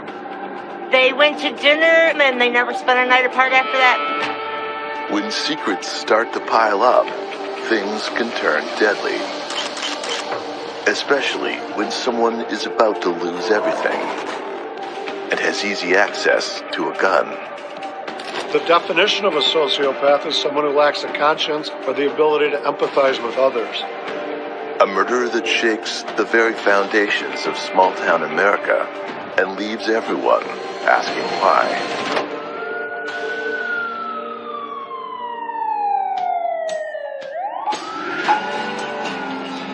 When people think of Michigan, Detroit, Motor City, and the birthplace of Motown are two things that might come to mind. Very few instantly think of northern Michigan, with its wild and untamed beauty, covered in forest and locked between three of the Great Lakes, Superior, Michigan, and Huron. Levering is a small rural community in Emmett County. If you blink, you'll pass it on the way to the Mackinac Bridge to get to the UP, the Upper Peninsula of Michigan. Very desolate, in the middle of nowhere. Trenton Mallory is born and raised in Levering. He's known as Trading Trent because he's always doing internet deals and trading up for something better. He likes to buy and resell guns on different marketplace sites. When I first met Trenton, I thought he was this big, goofy, 6.5 foot tall man. He was just amazing. I knew he was a person that I wanted to be friends with. His personality just reached out and grabbed you. I worked for a big box store, and he used to come in, and he was a distributor. Amber grows up in Charlotte, Michigan, about 3 hours south of Levering. When Amber was little, she always had the need to make people laugh, and she just found a way to do it so naturally. She was hysterical. Amber was sweet as pie. She really was. She always smiled. She's a beautiful person inside and out. Because of her excellent grades, Amber receives a scholarship to go to college. She doesn't stay happy there for long, coming home at Thanksgiving, already deciding never to go back. Disappointed and exasperated with Amber's behavior, Darlene feels once again it is another argument that ends with Amber getting her own way. Amber got into the party life, and Amber got into having fun. While they expected her to get good grades, she had a scholarship. She just didn't want to do it. She was with a boyfriend she had met, and she got pregnant. It just didn't work out, and there she was, home, pregnant, by herself. With her boyfriend no longer in the picture, pregnant and living in her mom's basement, Darlene is unsure of Amber's future. But she has an idea. Amber and Trenton should meet. They had so many common interests. I mean, they both liked the same sports teams. They were both into the outdoors, real people-oriented. They went to dinner, and they never spent a night apart after that. They move in together immediately. They kind of reminded you of a little old married couple. They just bicker, and then it was just a big joke, and their relationship was so full of love and energy. When I saw them together, it just made my heart beam, because it was like Amber had finally found what she was really looking for. Trouble soon strikes the happy couple. At 3 months old, their son is rushed via helicopter downstate to the Children's Hospital with an enlarged heart. He is diagnosed with cardiomyopathy. And it was so severe, he had to be on a transplant list, and he had a Berlin heart. It was actually a heart on the outside of his body that pumped the blood through him. The medical care for this child was putting them in a financial ruin. Medications upward of $5,000 a week are vital to their son staying alive and not covered by insurance. To make matters even worse, their son develops leukemia generated by the cardiomyopathy and medication. 4 weeks before her son is to get his heart transplant, Amber and Trenton find out she is pregnant. The heart transplant took a real toll on them. I mean, they were both exhausted. At one point, Amber just was like, I can't deal with a relationship and this. And Trenton was like, no, we're a family. You don't walk away from family. We will work on this. Amber needs a break from the stress of the overwhelming medical bills and looking after her constantly sick child. She decides to head to the casino one night and blow off some steam. To her surprise, she wins $1,200. Date night was the casino. Amber got Trenton going, and then they both just really liked it. They would go to the casino at least once a week. Things finally seem on the upswing for the devoted couple. The oldest boy has had his heart transplant, is in remission from his leukemia, and their youngest son is born healthy.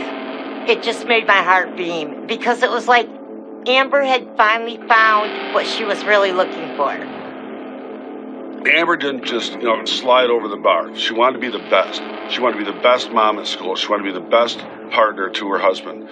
She wanted to be the best, everything. The morning of March 6, 2014, starts off bright, cold, and crystal clear at minus 21 degrees Fahrenheit. It's also a busy morning for Amber. Her first stop is to buy snacks for school at the local store.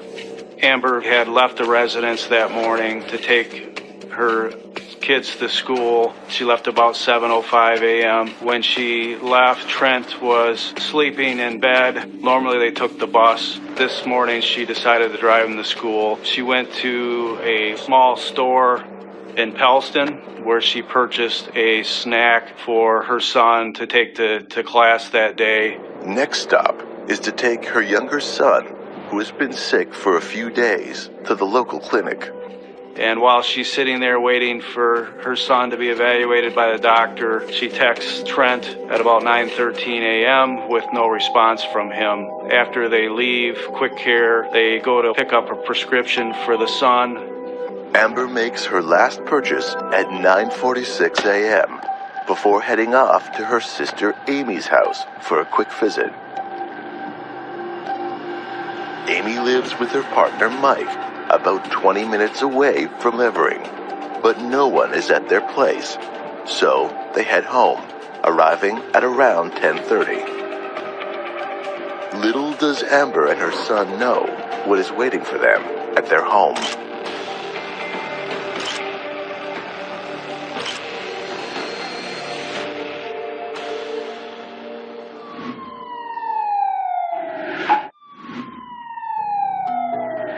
The morning of March 6, 2014, starts off bright, cold, and crystal clear. It's also a busy morning for Amber. Little does Amber and her son know what is waiting for them at their home. The initial call was March 6, 2014 from Amber Smith. She indicated that when she returned home that morning, the door was ajar to the residence. And she walks inside and she sees the house in disarray. It wasn't like how she left it. There's pill bottles all over the place. The drawers are pulled out. So she just gets inside the house and sees this. She stated that she did not see Trent, backed out and went to the car and called 911. The Emmett County Sheriff's Department deputy responded to the scene, made contact with her. Okay, so the inside door is open. Which I just thought was weird, But, I mean, Trent is the most forgetful person that I know, so I was like, he just forgot to shut the door. Maybe he didn't get up. And I'm sorry, so are you outside when you call 911? I told Carson to get his boots back on to get back outside, which he did. And I told him to get in his car seat just because I knew he was safe inside the car. I dialed 911 and then I sat in the car with him. There was some medications that were in the kitchen cupboard that were thrown down onto the counter as though somebody was going through the medications. There was a small Century beige style safe that was open, laying on the floor. The contents of the medicine cabinet and the cabinet where the sink was at had been thrown askew onto the floor. They had a number of guns. Upon entering the bedroom, the deputy could see that there was a subject laying in bed. He had the covers, blankets up to his neck. There was obviously visible sign of trauma to the subject's head, and he was deceased in bed. There's no doubt in the deputy's mind that he has found Trenton Mallory. A detective soon arrives on the scene and starts speaking to Amber, hoping to get a clearer picture as to what has happened. As hard as it is to question someone minutes after they've learned their loved one has been murdered, it's imperative to find out as much as possible and as quickly as possible about the victim. There is absolutely nothing easy to say, to do, to make you feel any better in the situation, so I'm terribly sorry for that. It's not your fault. I can help, right? You can figure it out. That's what I'm here for. I'm going to figure this out. I got to ask you a lot of questions, so as you may know, or may not, times of the essence in the situation, I guess, okay? The reporting person always needs to be cleared. Spouse, a fiance, a girlfriend, anybody that's close to the deceased. You're going to want to clear them with an alibi or at least verify their story the best you can and get a better picture of what's going on. At the beginning, the world is wide open as far as potential suspects goes. Trenton is Mr. Nice Guy. He is a hard-working family man. There is nobody that can be found who would say anything negative about Trent, or who can give a reason as to why someone would want to kill him. Who doesn't like Trenton? Who would be his biggest enemies? Everybody likes Trent. He's such a good guy. Everybody likes him. Enemies? I don't think so. Trenton's the most amazing man ever. I couldn't love him more if I had given birth to him. Trenton was so special and so kind. He would do anything for anybody. If this, in fact, is a homicide, if it is, I would assume that you would cooperate to the fullest. That means taking computers, phones, anything. That's fine, I don't care. With the cooperation of a grief-stricken Amber secured, police start tracking movements, calls, and texts between her and Trenton and others involved in their lives. Inside of the bedroom where Trent was located deceased, there was a gun cabinet. In there was approximately 5 long guns. Underneath the bed in a case was another long gun. And then there was another long gun that was propped up against the closet door in the bedroom, along with ammunition and other hunting supplies. Trenton's body is removed by the medical examiner. The autopsy shows that Trenton has died from a single gunshot wound to the left side of his head, an inch or two behind his ear.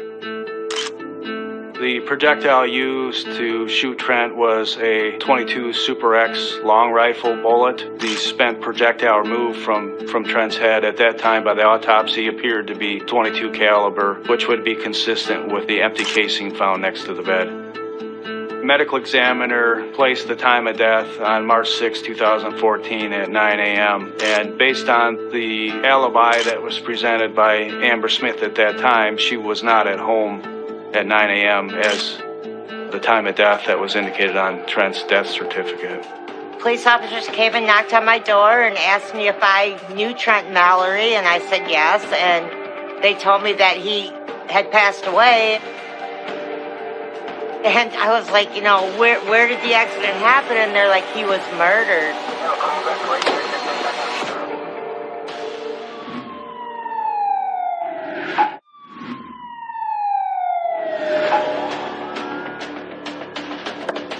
Amber Smith comes home to discover their house has been broken into and ransacked. Even more horrible, her fiancé Trenton is found murdered in the master bedroom, lying face down on the bed with severe head trauma. I have to tell you that we are treating this as a homicide. Okay?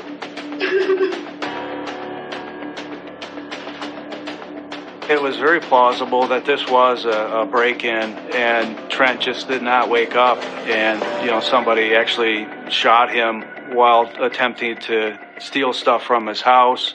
At this point, what's going to happen at this point is basically a bunch of investigators are going to be at your house for a period of time, okay? All right? Now, when you pulled up to the driveway, you saw the inside door was open. The screen was shut, but it's always a little ajar.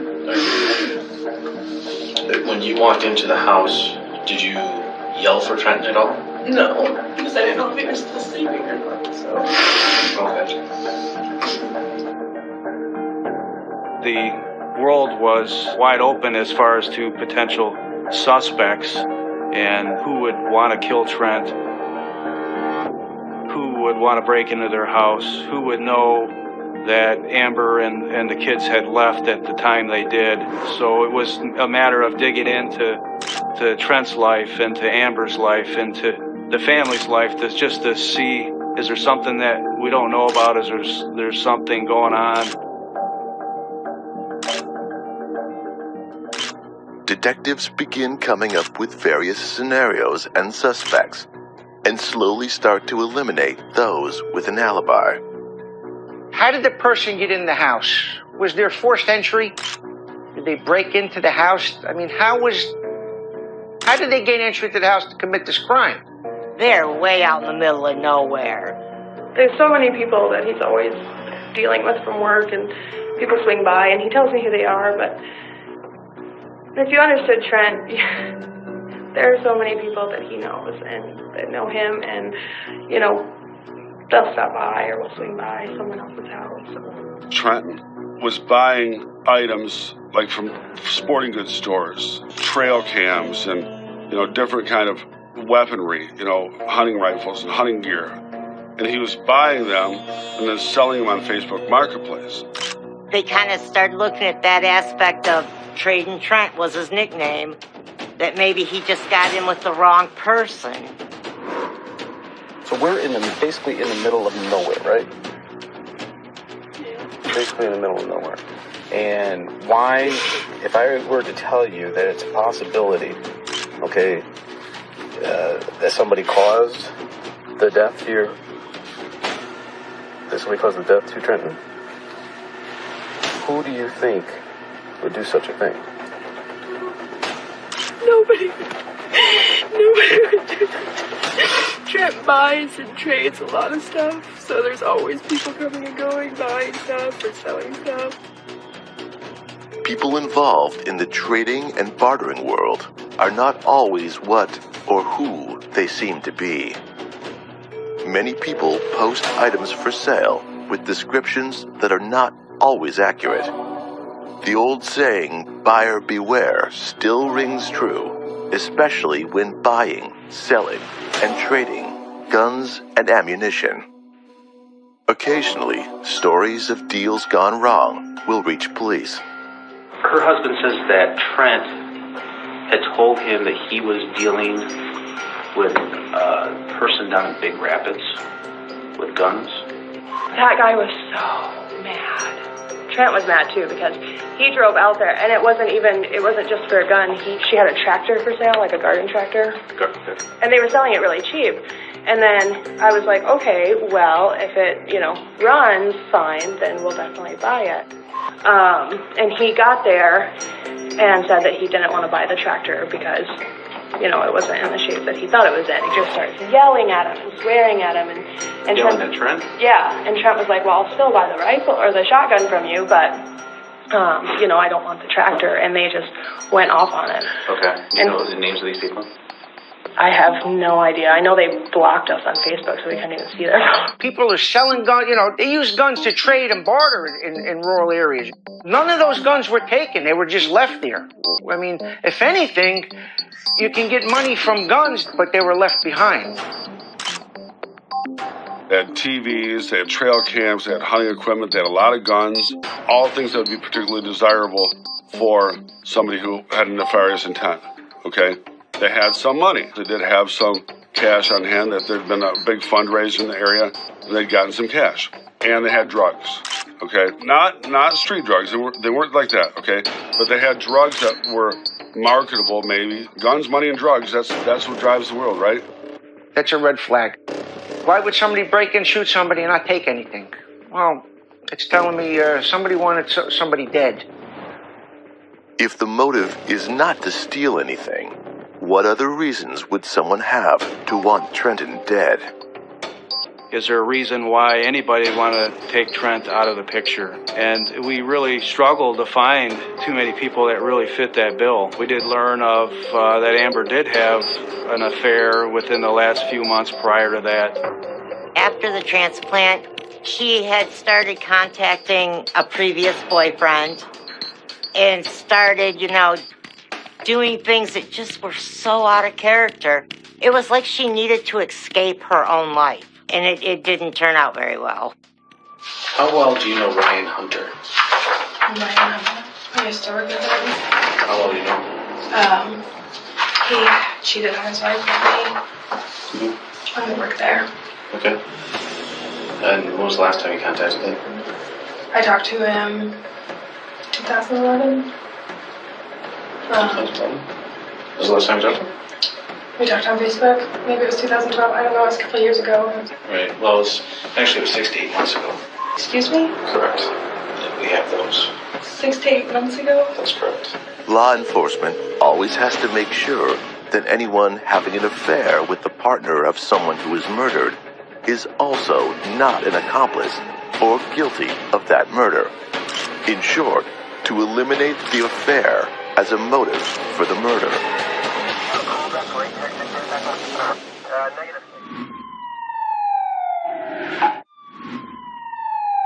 In northern Michigan, detectives continue to focus on breaking and entering, with Trenton Mallory's hobby of buying and selling guns as a possible motive for his murder.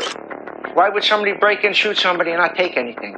Well, it's telling me somebody wanted somebody dead. One thing that interests detectives is that Amber has yet to ask how Trenton died. Do you know how he died? No. Nobody. Huh? Nobody told me. Are you curious? Right, so there's several different ways that a homicide could occur, correct? Do you agree? Yeah.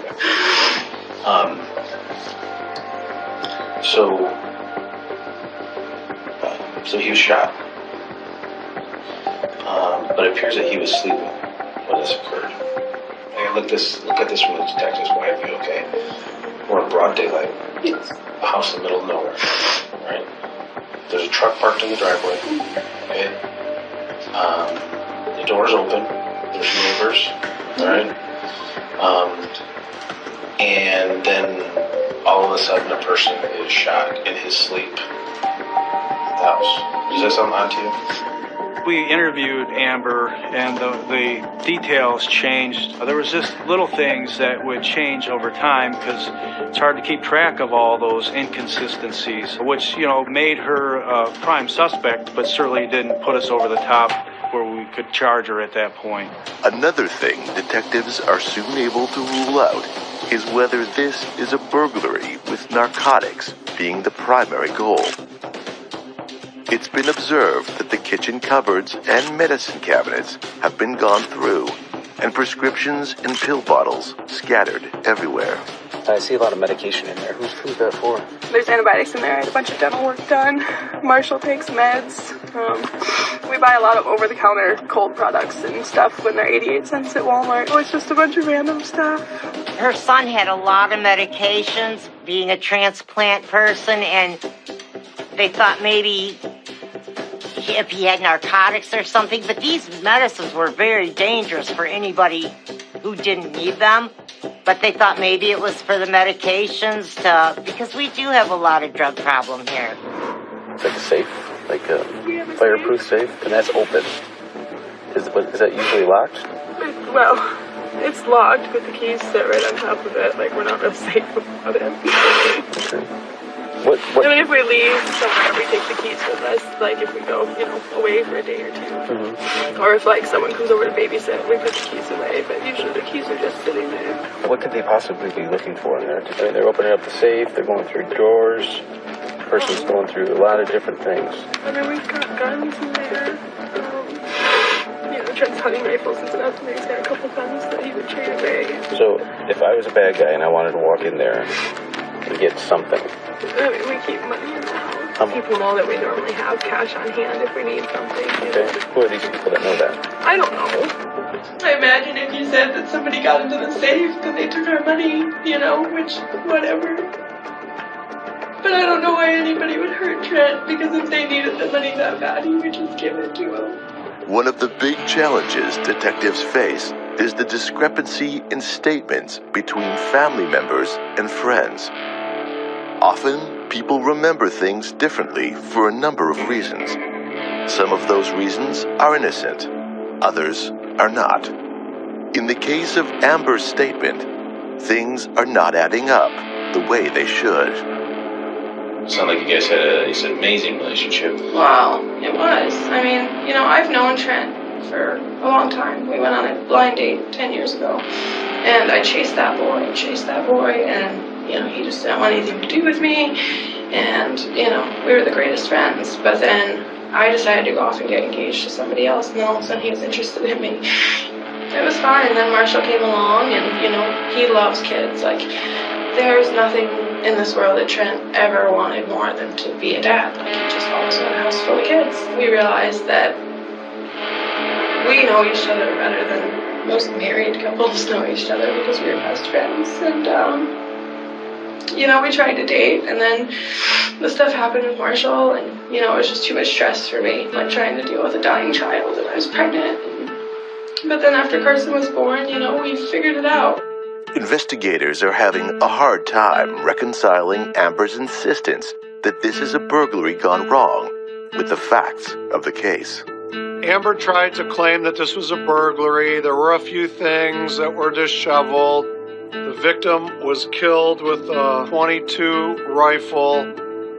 Despite the fact that she claimed this was a burglary, forced entry into the home, there were numerous other guns in the house that were untouched, and the murder weapon was missing. As the investigation unfolds, it turns out that Amber and Trenton had been advertising this particular .22 rifle for sale. She actually had held it up with the serial number on one of the photographs, proudly advertising it for sale. It's the one gun that's missing from their home. At first she claimed she had no knowledge of that gun. She had never held that gun. And later, looking at her social media, she's got the gun in her hand, and she's advertising it for sale. Even though, under Michigan law, prosecutors do not need to prove a motive to get a conviction, investigators still want to know the why of the case. Usually, so does a jury when it involves murder. What we found out in digging into their finances was their house was in foreclosure. One of their vehicles was being repossessed. They were severely behind on other loans as well. They had a mountain of credit card debt. And in addition to all of that, Amber was taking out payday Friday loans continuously at 300% interest just to get money. Why? Because she had a gambling addiction. She spent an exorbitant amount of money on gambling. Most, if not all, of these loans and this debt were taken out by her, and they were in Trenton's name. She tried to take out a loan in his name even after he was murdered. As far as anybody knew, their relationship was still real good. But I saw, as Amber's mom, I knew what was out of characteristic for her. And when I heard her calling creditors saying Trenton had changed his phone number and she would give him hers, all of a sudden my mailbox in Charlevoix, which is like 70 miles away, is filling up with their mail. She's just like, I don't want to burden Trenton with all the knowing about all these bills because he's so worried about them. She just got very manipulative. Amber had come to me at one point and told me that, you know, she was really in a financial bind. I took a loan out and I loaned Amber the money. Well, 6 months later is when all these bills started arriving in my mailbox. And I said, Amber, I took a loan out. I bailed you out of your financial trouble. What is all this? Well, she had over $25,000 in debt at the casino alone. And plus they had credit card debt. She had stopped paying the mortgage. The house was in foreclosure. The car had been repoed a few times. In fact, one time when it got repoed, she told Trenton that her and I got into an argument and she threatened to run me over with the car, so the police took her car. And he believed it. I had been watching Amber unravel for months. I mean, she was doing things like alienating the whole family against each other. When Amber gets into a situation, her first instinct is to just totally do away with it. I mean, there was no Amber sitting down talking to Trenton about their finances or anything. She just killed him. As fingers continue to point to Amber, detectives do their best to try and get some answers from her that make sense. I gotta tell you that there's a piece of information or piece of evidence that we have. It's in the lab right now.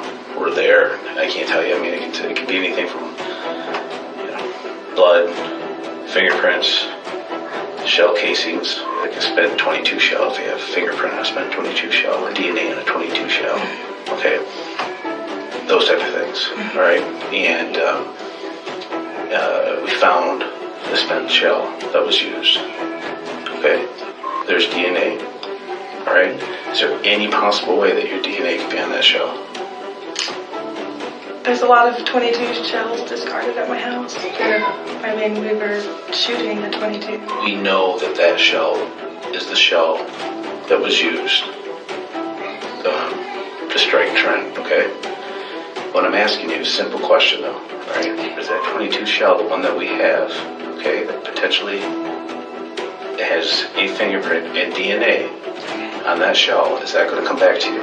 No. You better be absolutely certain, because I'm telling you right now, what you're saying is not necessarily true. I can't explain it for you. Why is that? I did not shoot Trent, so you asked me if my DNA would be on that spent shell casing, so I would say no.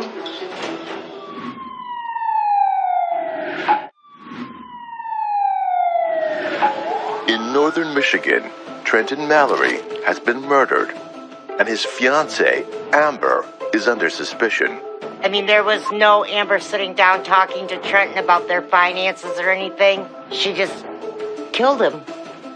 The one thing that was missing in the case was the murder weapon. We had a pretty good circumstantial case against her, but without that murder weapon, we didn't have the smoking gun, so to speak. And several months later, when the snow melted at her sister's house, her sister sees this .22 rifle buried in the snow. Did the right thing, called the police. Detectives strike gold when they receive a call from Amy, Amber's sister, telling them she thinks the missing murder weapon is sticking out of a snowbank at her partner Mike's house. Quickly, detectives persuade Amy to allow them to record a conversation with Amber, asking her about the gun. I need to talk to you. I went up to Mike's house, and when I was leaving there, I noticed something in the snowbank, and when I stopped I put it there yesterday, and I was going to stop at Mike's house today and talk to him. You put the gun in the yard? I just bought it because I wanted something for home protection. What'd you do with it? I didn't touch it. Oh, okay. Are you kidding me? I didn't know. I mean, it looks a lot like the gun that they had a picture of. They said there was a gun missing, and So I was just shaking. I was freaked right out.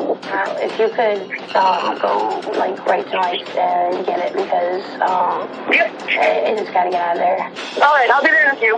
Amber makes up this ridiculous story about having bought a gun for protection after Trenton was killed, and she was just basically storing it in the snowbank at her sister's house. When Amber was little, she was as stubborn as they came. I mean, she was headstrong. And Amber, even as a little girl, could never accept defeat. And if Amber failed at something, she took it so hard that she would find ways to cover it up. Dude, I totally misunderstood what he said to me. I was buying a gun from a person named Snow and asked them to meet me at Mike's house. Not that somebody stuck a gun in your snowbank. I just don't get this stuff. I don't either. I love you, but I mean, you didn't do this, did you? No, I didn't do it. So the sister said, well, come out here and get rid of this thing. Come pick it up. And of course, the police were there waiting for her. I'm recording.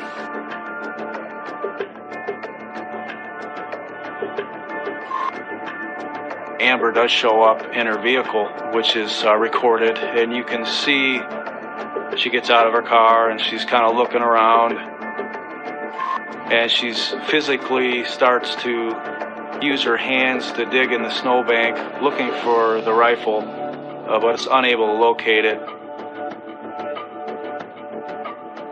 She's coming back to her car.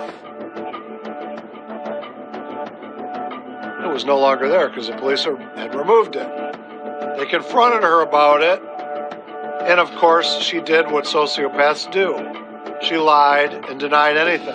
I talked to her right in the driveway and told her that, we had retrieved a gun from the snowbank and that she had just talked to Amy about the gun. So you don't have any idea? Because it appears to maybe be the same gun that we're looking for.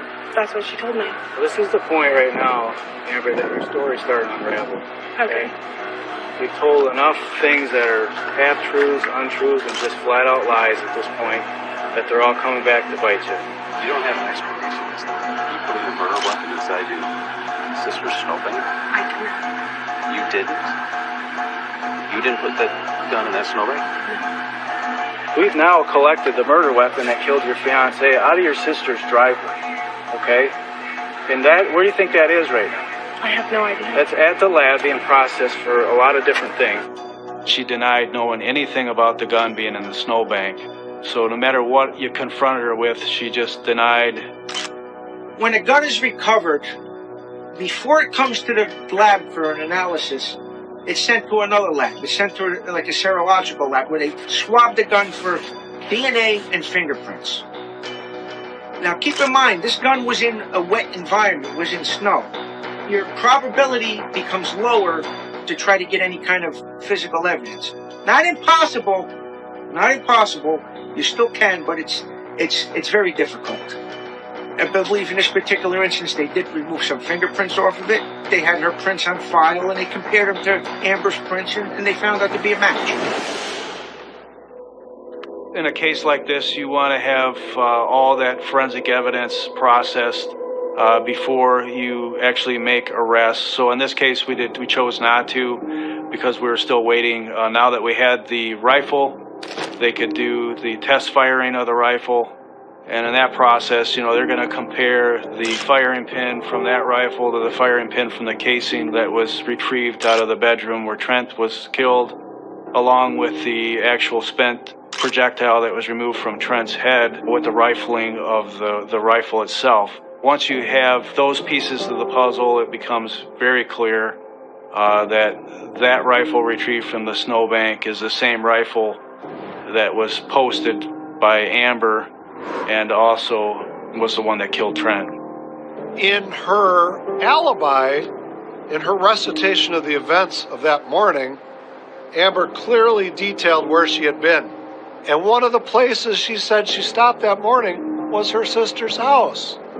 So her own statement connected her to where the gun was eventually located after the snow melt the following spring.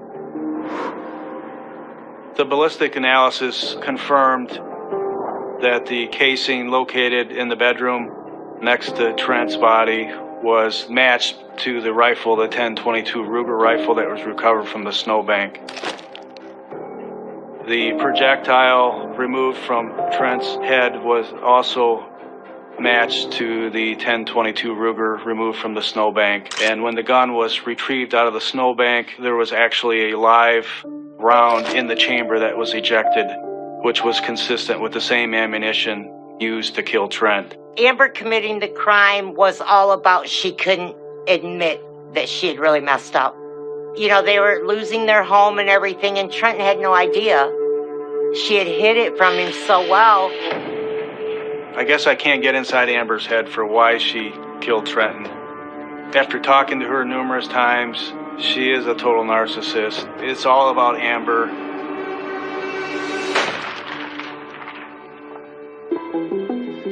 The truth's going to be that you shot your fiancé in bed while he was sleeping with a rifle that you put in your sister's driveway.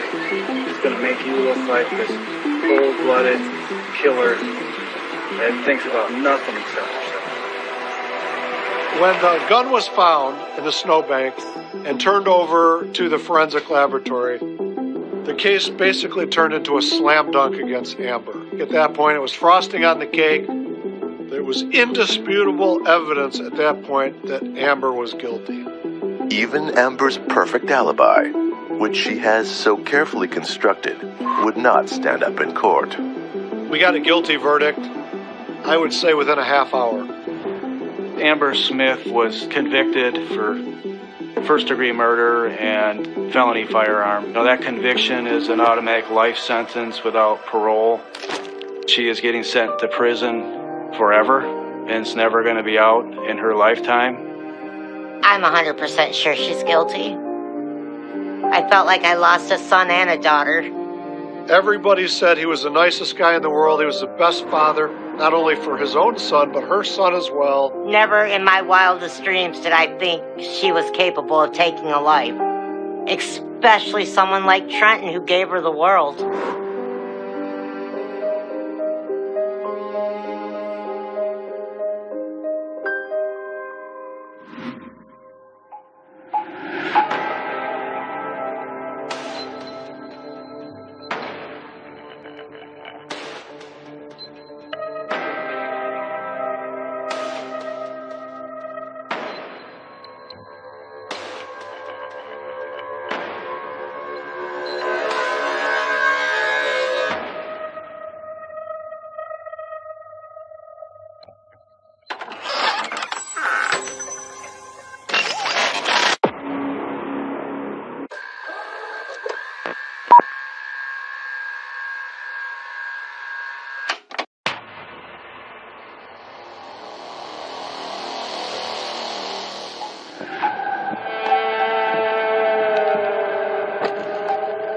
Life is quieter in the town of Petoskey, Michigan. And that's how Lyle and Carol Kopinkoski like it. They were living a comfortable but very simple life. But little do they know, everything is about to change when Lyle is found dead. As the news spreads about the case, authorities struggle to find clues, a suspect, and a motive.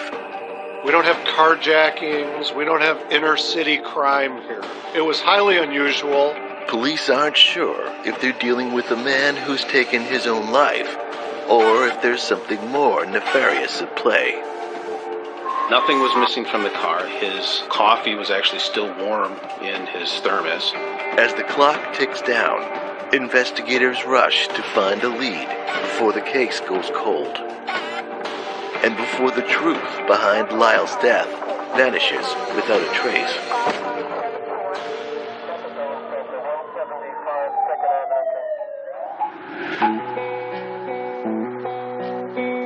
With the population close to 5,600, Petoskey, Michigan is a hidden treasure along the state's lower peninsula. A place where sunseekers flock in the summer months and adventurers brave in the winter. The administrative center of Emmett County, Petoskey is also a former haunt of author Ernest Hemingway, who set some of his stories in the small town. We have a lot of money here, a lot of summer people. The population increases fourfold in the summer. And we're right on Lake Michigan in Little Traverse Bay. It's a beautiful community. You can do pretty much anything outdoors here, hunting, fishing, hiking. On the outskirts of Petoskey is the home of Lyle Kopinkoski, a heavy machine operator for a local construction company. Lyle is a simple man with simple pleasures. His love of auto racing is a bond that him and his brother, Carl, share. He's a loyal husband to his wife, Carol, whom he's been married to for nearly 40 years. Lyle is a creature of habit, whose daily routine is to come home from work, fix himself a drink, eat dinner, and then spend his evenings watching television. Throughout the whole investigation, I did not hear one bad thing about Lyle. He was a great guy, great uncle, good person, very hardworking. Carol Kopinkoski is a woman of many trades.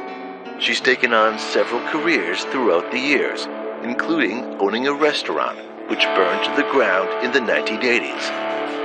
In October of 2012, she works at a local grocery store, a pizza place, and she cleans houses.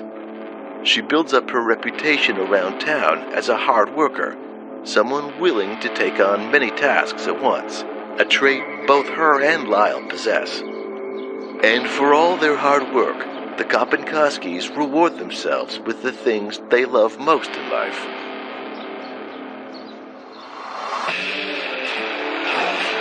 Their idea of fun was heading to Michigan Speedway to see the auto races or NASCAR. They kept to themselves. They were definitely family-driven people.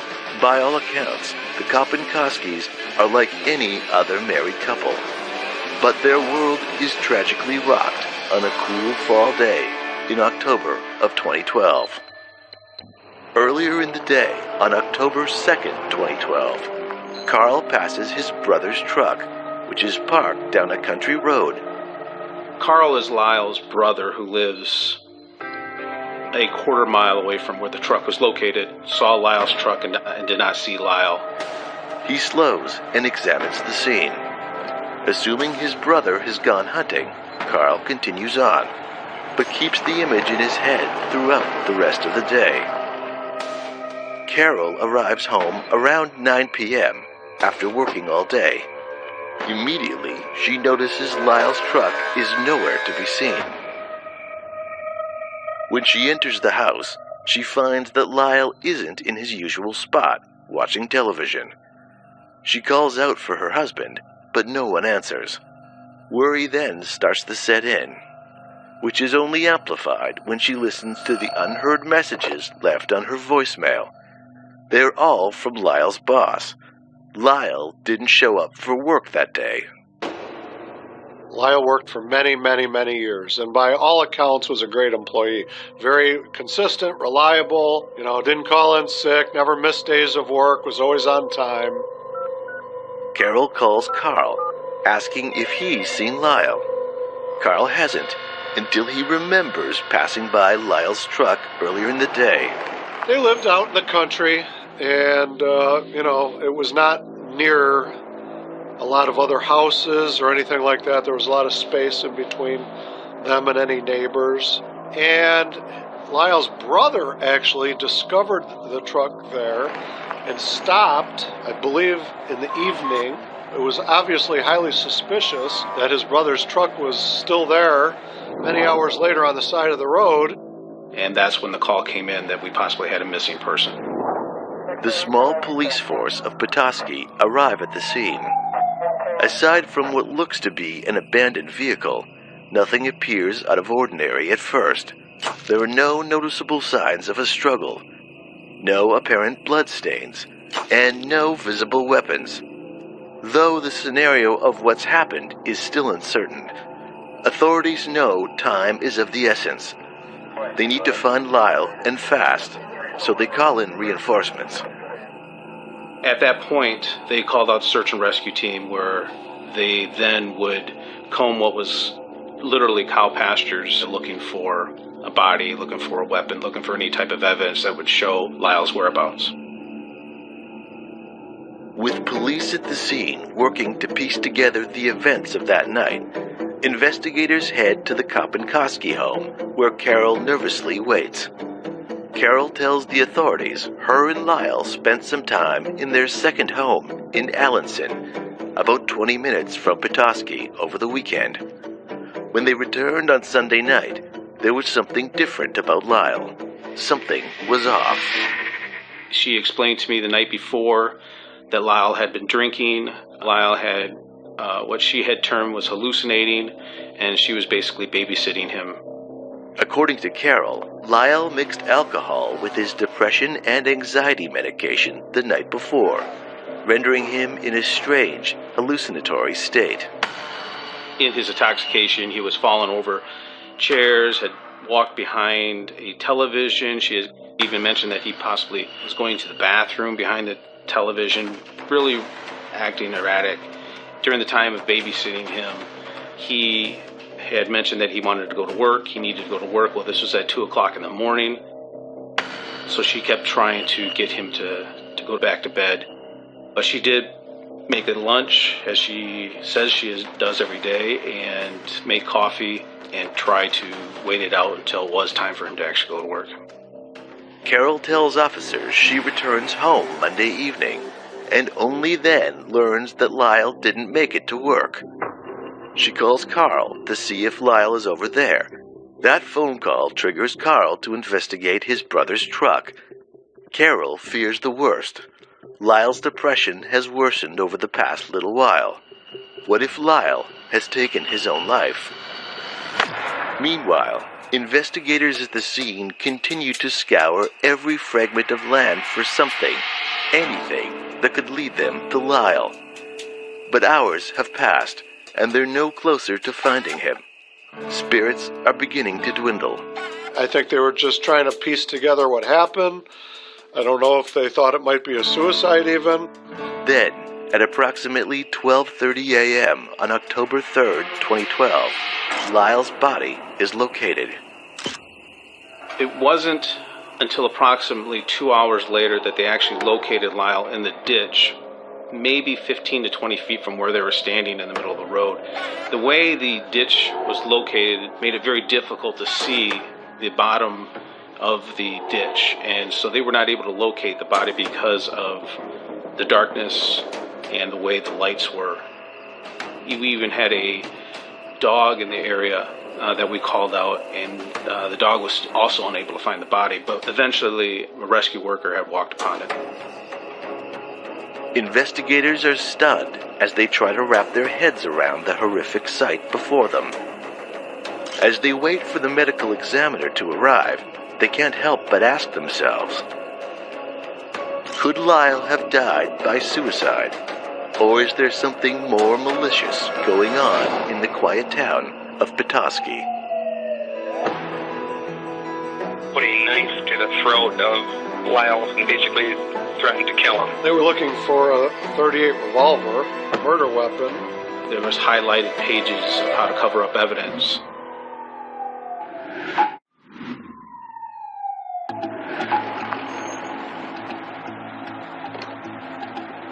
On the night of October 2nd, 2012, Carl Kopinkoski finds his brother Lyle's truck abandoned down a gravel road on the outskirts of town, not far from where Carl lives. He immediately calls the police, and an investigation into Lyle's whereabouts begins. And the police started investigating, and a search took place, and several hours later they found his body in a ditch within 20 feet of the truck, out on the side of the road in a rural area. The search and rescue team has passed the area several times before, but because of the terrain of the ditch, the darkness of the night, and the lights from all the vehicles, Lyle's body has initially been missed. As authorities wait for the medical examiner before moving Lyle's body, his truck is searched. Nothing was touched. Valuable tools were located in the back of the truck. So carjacking, theft, though we couldn't rule it out, but it was highly unlikely that that was the case. No weapons are found in or around the area. The only thing that seems strange to investigators is that the driver's seat is pulled forward to a height that doesn't match that of Lyle's, indicating that he may not have been the last person to drive his vehicle, and making the theory of suicide slightly less plausible. Police get more details from Lyle's wife, Carol. She claims Lyle's been seeing a therapist for several months now, and she doesn't rule out suicide as a means to his death. But that theory is quickly dismissed once Lyle's body is removed from the ditch. He was lying face down, so they had not rolled the body to see if the gun was located underneath. That's when I arrived on scene, where I then rolled the body and could not find a weapon. Then I noticed that he had gunshot wounds to his back.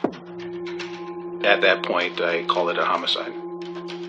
5 bullet wounds are discovered in Lyle's body, 4 in his back and 1 in his left temple. It was pretty evident at the scene that Lyle had got shot on the side of the road and at some point rolled in or pushed into the ditch. He did have a gunshot wound to the side of his head, and we felt that that was the last gunshot that had killed him. It's not appearing that he was in a fight. It was appearing that he was intentionally murdered.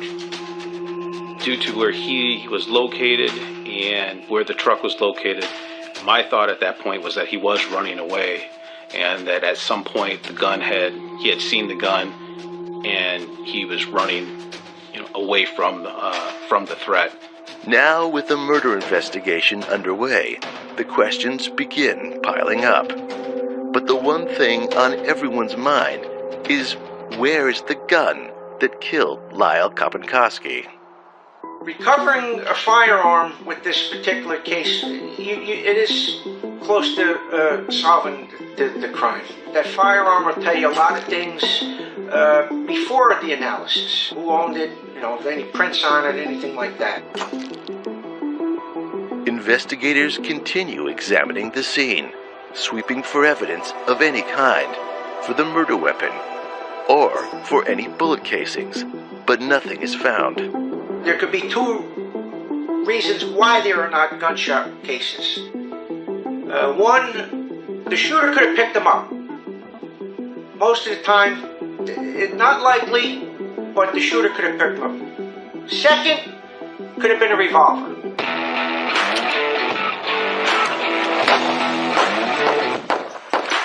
The revolver is where the casings stay in the cylinder. They're not discharged. So, if I were to put my eggs in a basket, I would say the gun was used was a revolver. The only hope now is in the hands of the medical examiner. If a bullet is lodged in Lyle's body, that could help authorities confirm that a revolver was in fact the weapon used to murder Lyle. Investigators take their questions of firearms to Carol, who confirms there are 2 in the Kopinkoski household: a .380 handgun and a small caliber rifle. Authorities ask about a revolver, but Carol denies having one, claiming there are no other weapons in her possession. The guns are taken for processing and to rule Carol out as a suspect. In a homicide, everybody's a suspect at that point. So we didn't have any concrete information. We didn't have anybody dancing in the street waving their hands saying they did it. And of course, in that type of situation, the first person you want to speak to is a spouse to lock in key information. Do you know what has transpired at the scene? No. Okay, you don't know that. We had the crime lab come up, and he has multiple gunshot wounds. You're kidding? No, I'm not kidding. Authorities also begin speaking with the community in and around Petoskey, specifically those who knew Lyle well, all in the search for more leads. Several people come forward with information about that night. One witness comes forward, claiming to have seen a man near Lyle's truck the night of the murder. We get up to here and we see that man walking in camo, and we're just like, it's already 9 o'clock, why is he heading out there? We didn't see him carrying any gear, no nothing. That's another thing that posted us. Why are you walking into the woods, no rifle, no bow, nothing? You know, nothing fit. Just that whole day we're going through this, and like, man, then we get the phone call and it's like, somebody got shot, man. Could this man be Lyle? Or could it be the person responsible for his death? A second witness contacts police with a different accounting. Were there any lights on inside the car or any exterior lights on the car? No. Did it appear to be running? Nope. Like I say, it was early in the morning. I was kind of in a hurry, but I didn't notice anything abnormal. And like I say, in other words, the first thing that struck me was that someone broke down, and so I was looking for someone walking. And you saw no one, though? No one. Okay. It just seemed strange that it was pulled not just off to the road, but then back half out. And on a slope like that. Unfortunately, nothing substantial comes from the eyewitnesses, and investigators have yet to pinpoint a suspect or motive. But a stunning turn of events occurs when they speak to Carl, who tells police some shocking information. There wasn't a single family member or anybody that came forward stating that Lyle had an enemy, except for one, and that was John Ernst. He believes Carol is cheating on Lyle with John Ernst, her business partner and longtime friend. As far as Carol's affair is concerned, many people told us that she had been seeing John Ernst romantically for many years.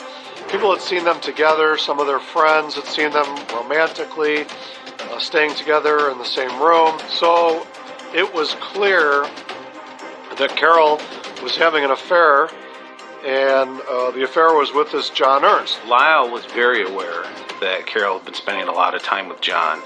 So aware that he had talked to Carl about it, he had talked to family members about it, he had talked to Carol about it.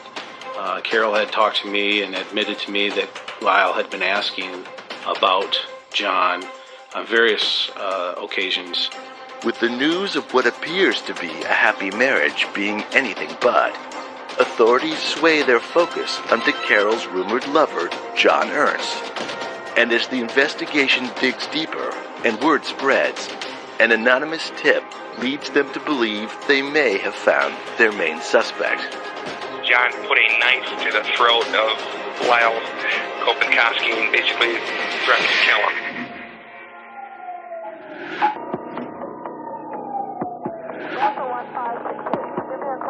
Police discover that Lyle Kopinkoski has been shot multiple times and that the murder weapon is nowhere to be found.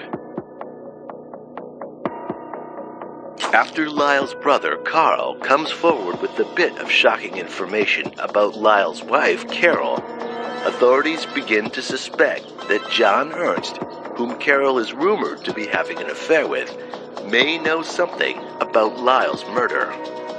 An anonymous tip also comes forward about an altercation between Lyle and John, solidifying investigators' suspicions. I don't know if you're aware of this gentleman by the name of John Ernst, who the summer before last did a family function, put a knife to the throat of Lyle Kopinkoski and basically threatened to kill him. So this gentleman, according to this entire side of the family, has quite a propensity for violence. He's known to have had some animosity and made a physical threat and held the knife to his throat. Lyle confronted John Ernst at one point. There was a physical altercation between them. I'm very confident that Lyle was very frustrated with the fact that Carol was seeing somebody else, was seeing John. And learning that situation really piqued my interest because it was John Ernst, it was Carol's lover, and it was a knife to Lyle's throat. That's the only story I got involving Lyle in any type of altercation or having any sort of enemy. With this startling new information, John Ernst is now high on the list of suspects. Is it possible that his rumored affair with Carol has taken a deadly turn? I told the Detective Sumter, that we needed to interview John Ernst. The problem with the case was that John Ernst had moved out of the area, did not live in Petoskey any longer, was staying in Tennessee. They reach out to John and inform him of Lyle's passing. I'm confused. It wasn't health related? No. Huh. Wow. I have to be honest with you. The reason why I'm calling you is it's rumored that you and Carol are having an affair. Yeah, it's BS. It's been going around for years. We're good friends. Right. Been friends since high school. Be absolutely certain because you're a little hesitant and I'm concerned they know something more and a little nervous to tell me. No, I knew that he wasn't feeling well and his health was an issue, but I'm stunned. He had no knowledge about the crime. He denied having an affair with her. He said that they were just friends, and he basically knew nothing about it. Without any solid evidence to back them up, police can't pin this on John just yet. He had a rock-solid alibi that he was in Tennessee at the time of the murder, on the day of the murder. Police bring Carol in for another round of questioning. She retells the story of the last time she saw her husband. But as Carol speaks, officers realize something crucial. Her stories aren't matching. Originally, Carol claims she hadn't seen Lyle the evening of his murder. The last time you saw him was what? That morning. He left around 5:30. But upon questioning once more, she states she returns home the evening of October 2nd, 2012, and finds Lyle acting completely erratic, wanting to go to work, even though it was the evening and he only works days. She told me that she pulled his truck out of the garage and she allowed him, in what she claimed to be an intoxicated state, but she allowed him to get into the truck and drive to work in an unknown direction.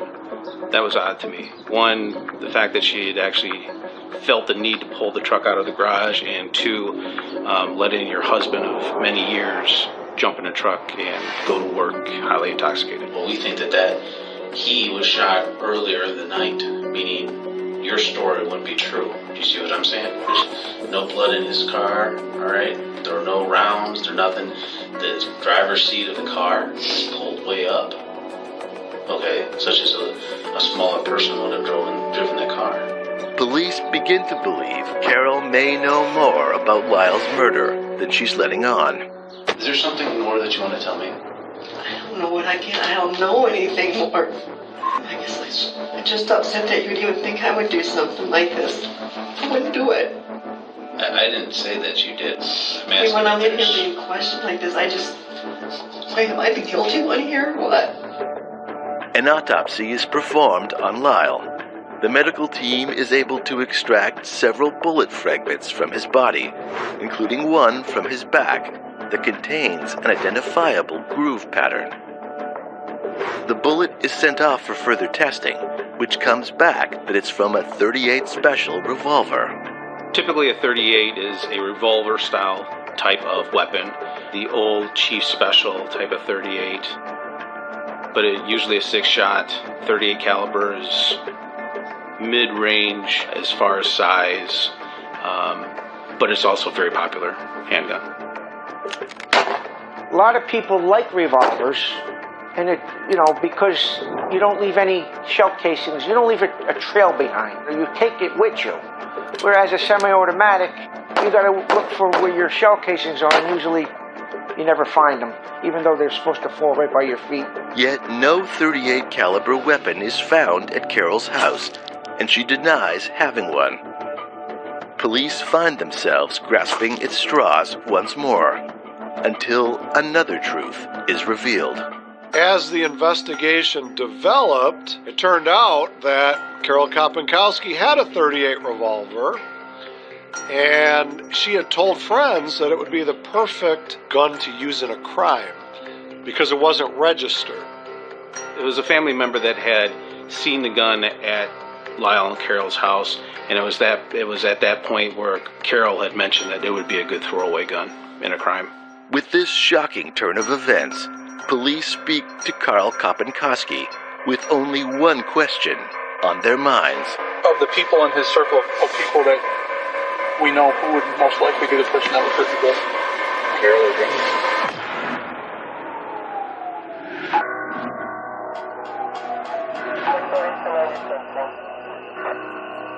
On a cool October night in Petoskey, Michigan, heavy machine operator Lyle Kopenkoski is murdered in cold blood.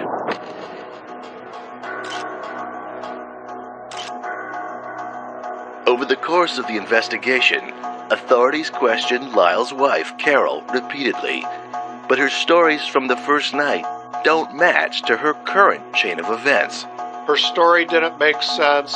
The events of that morning, why she would have let him go to work when he was clearly intoxicated according to her, why she didn't check on him during the day, why she didn't call him even after being informed by his work and from his brother that he had seen Lyle's truck on the side of the road at 9:30 in the evening, and earlier that day, she never called him.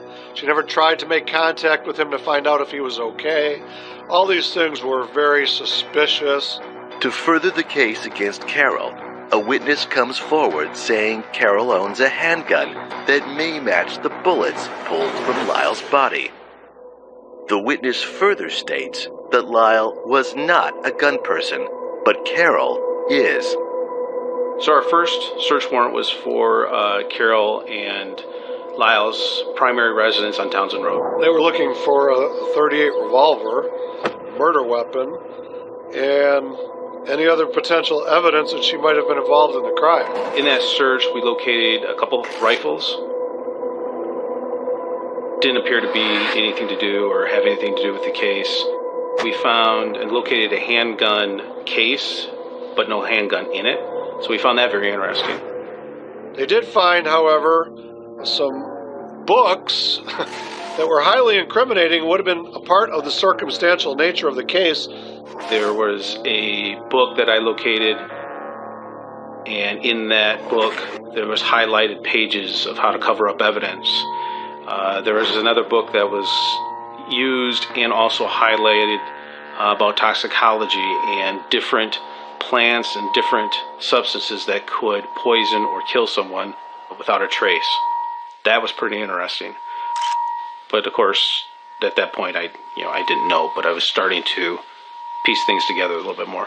Slowly, the community's opinion of Carol comes to light, and most of them aren't flattering. From all accounts, Carol was manipulative, selfish, all about money. She wasn't honest or trustworthy. She was cheating on Lyle with John Ernst for years. Her phone records were pretty incriminating. Within a day or two of finding his body, she stopped talking to the police and took the Fifth Amendment. Now, while all citizens obviously have the right of silence and to not talk to the police, if you're not the murderer, why would you do that? In fact, you should be pounding down the door of the investigator, asking if there's any clues, if there's any suspects, what's going on with the case. She didn't do that. She didn't contact the investigators at all after she learned of her husband's murder, and in fact did the opposite. Completely shut down, took the Fifth, hired an attorney, and stopped answering questions. So all of this was highly incriminating. Investigators also receive a call from Lyle's insurance company, asking if the police are able to exclude Carol as a suspect, as she's looking to collect Lyle's life insurance, worth $100,000.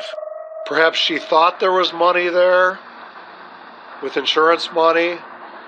It was an easy way out. Though the evidence seems to be piling up against Carol, everything is circumstantial. Investigators need to find something tangible, something concrete. But time is running out. The case hasn't gone cold at that point, but it would be nice to have something else. You can make an arrest without the full puzzle, and at some point the prosecutor decided that we could go ahead and do that. So an arrest was made based on circumstantial evidence. and we were actually prepared to go to trial on a circumstantial murder case. We were worried about it, but we were certainly starting to prepare ourselves for it. In early 2013, police take Carol Kopinkoski into custody. Police are confident that they have their murderer, but a twisted turn of events changes all that, and Carol is released from custody after paying $125,000 to post bail. It was the most bizarre thing I've ever seen. I've handled over 30 homicide cases in my career, and not once have I ever encountered a situation where a murder suspect was out on bond. But here was Carol out on bond, unfortunately, due to the problems that had happened in the office with respect to personnel turnover before I arrived. The case kept getting adjourned, and the judge allowed her out on bond. Carol's out on the street. There really was mixed emotion on whether Carol did it or not do it. I was catching the blunt of a lot of people angry that I or we, would arrest Carol. How could we think that she would do something like this? And then the other side was she definitely did it. She's been plotting it for years. Investigators are worried, but not deterred. They continue to dig for more concrete evidence. But as the days turn into months, the hunt seems to slip through their hands. The case is starting to turn cold. All hope seems lost until the unthinkable happens. A new witness comes forward with information that could send Carol away for good.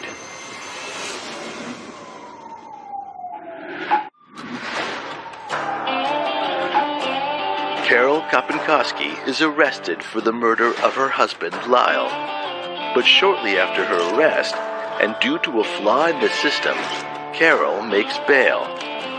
With the case against her built only on circumstantial evidence, authorities continue to desperately search for something more concrete to bring Carol in for good. If they fail, Lyle Kopinkoski's murderer could walk free. But everything changes when a witness by the name of Michael Woods comes forward with a startling claim.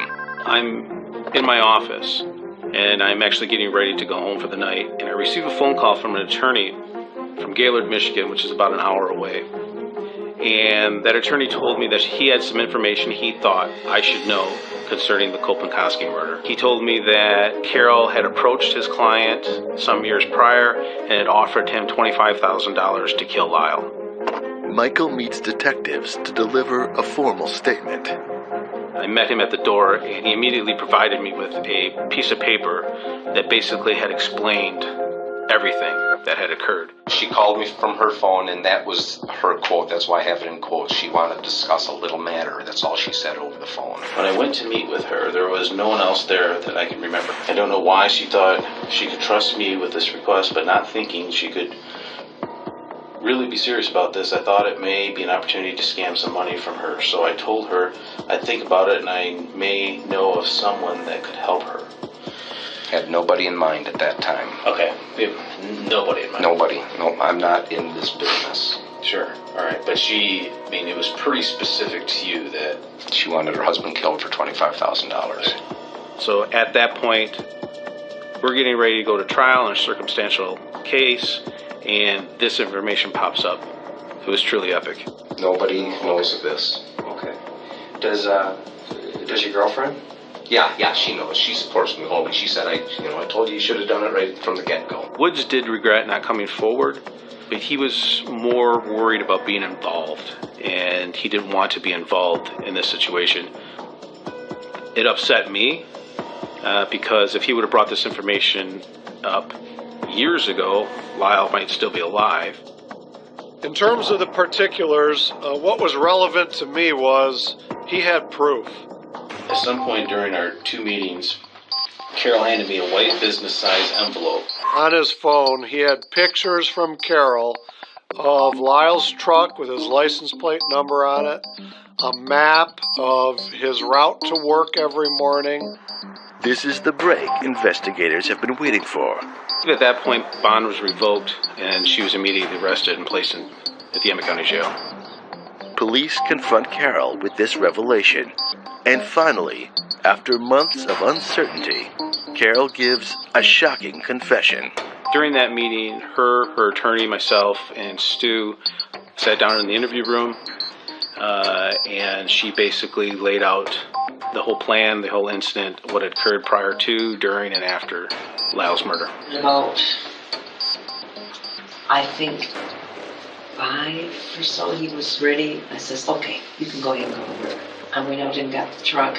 I brought it out of the garage. Then, when he was ready to leave the house, I said, drop me off somewhere so that I can walk back, get back to my exercise. So we went up, I drove the truck, we went up to where it was parked. And then he got out and... Who drove there? I did. Okay. So you got out there. That's when I shot him. Okay. What did you use? Big. 38? Was it unregistered? Being in that room was certainly an emotional roller coaster, to be honest with you. You're happy because we got her. You're sad because this occurred. And you're upset because the family has gone through this for so long. Having her walk us through that was chilling. She insisted on driving that morning, which is why the seat of the truck was pulled up. She drove them out to the spot on the side of the road where his truck was later found. So he got out of the passenger side and was walking around. The driver's side. That's when I shot him. And then he started running down the road. So I shot him again. I asked her, so talk to me about the last shot. And what she had said is that Lyle had rolled into the ditch, got on his knees, and his exact words were, baby, we can work this out, baby, we can work this out. Nevertheless, she said, quote, it's too late for that. Fired the final shot to his forehead and executed him as he lay there in the ditch. I just can't believe it. During the meeting with Carol, she had said that she'd taken the gun from the scene and had hid it in a concrete block across the road from her house, where it remained there for a couple weeks until she was able to take it from that concrete block. And then I took it and I cut it up. Cut it up? How did you do that? The hacksaw. And it's then that Carol admits she did not act alone. At one point, she had borrowed her friend's truck because she felt that we had placed a tracker on hers. And after borrowing that friend's truck, she picked up John Ernst from the airport. Instead of taking a right heading south, they took a left and went up to the Mackinac Bridge. And as they were going over the Mackinac Bridge, they threw the gun over the bridge. So John threw the gun out. John knew what he was throwing out. It was pieces of a gun, right? Yes. And he knew that that was the gun that was used in the murder. Yes. I assume that you discussed that specifically on the way up to the bridge while you were going there with him, right? Yeah, I said, let's get rid of it. Let's get rid of the gun. Correct. And he actually threw it out. Yes. A dive team is sent to the Mackinac Bridge, about an hour north of Petoskey, where Carol alleges John Ernst threw the gun. The team searches, but the pieces of the gun are never found. On a professional level, like I say, it was one of the highlights of my career, being able to actually interview a murderer about the details of their crime. Plus, we now had enough information to charge John Ernst. Carol Kopinkoski takes a plea deal in exchange for her full confession. She forgoes a trial and is sentenced. We could have gone to trial and tried to get her convicted of first-degree murder, in which case she would have had no possibility of parole ever and died in prison. But it would have been a 2 to 3 week jury trial, an extensive outpouring of resources for probably not much more benefit.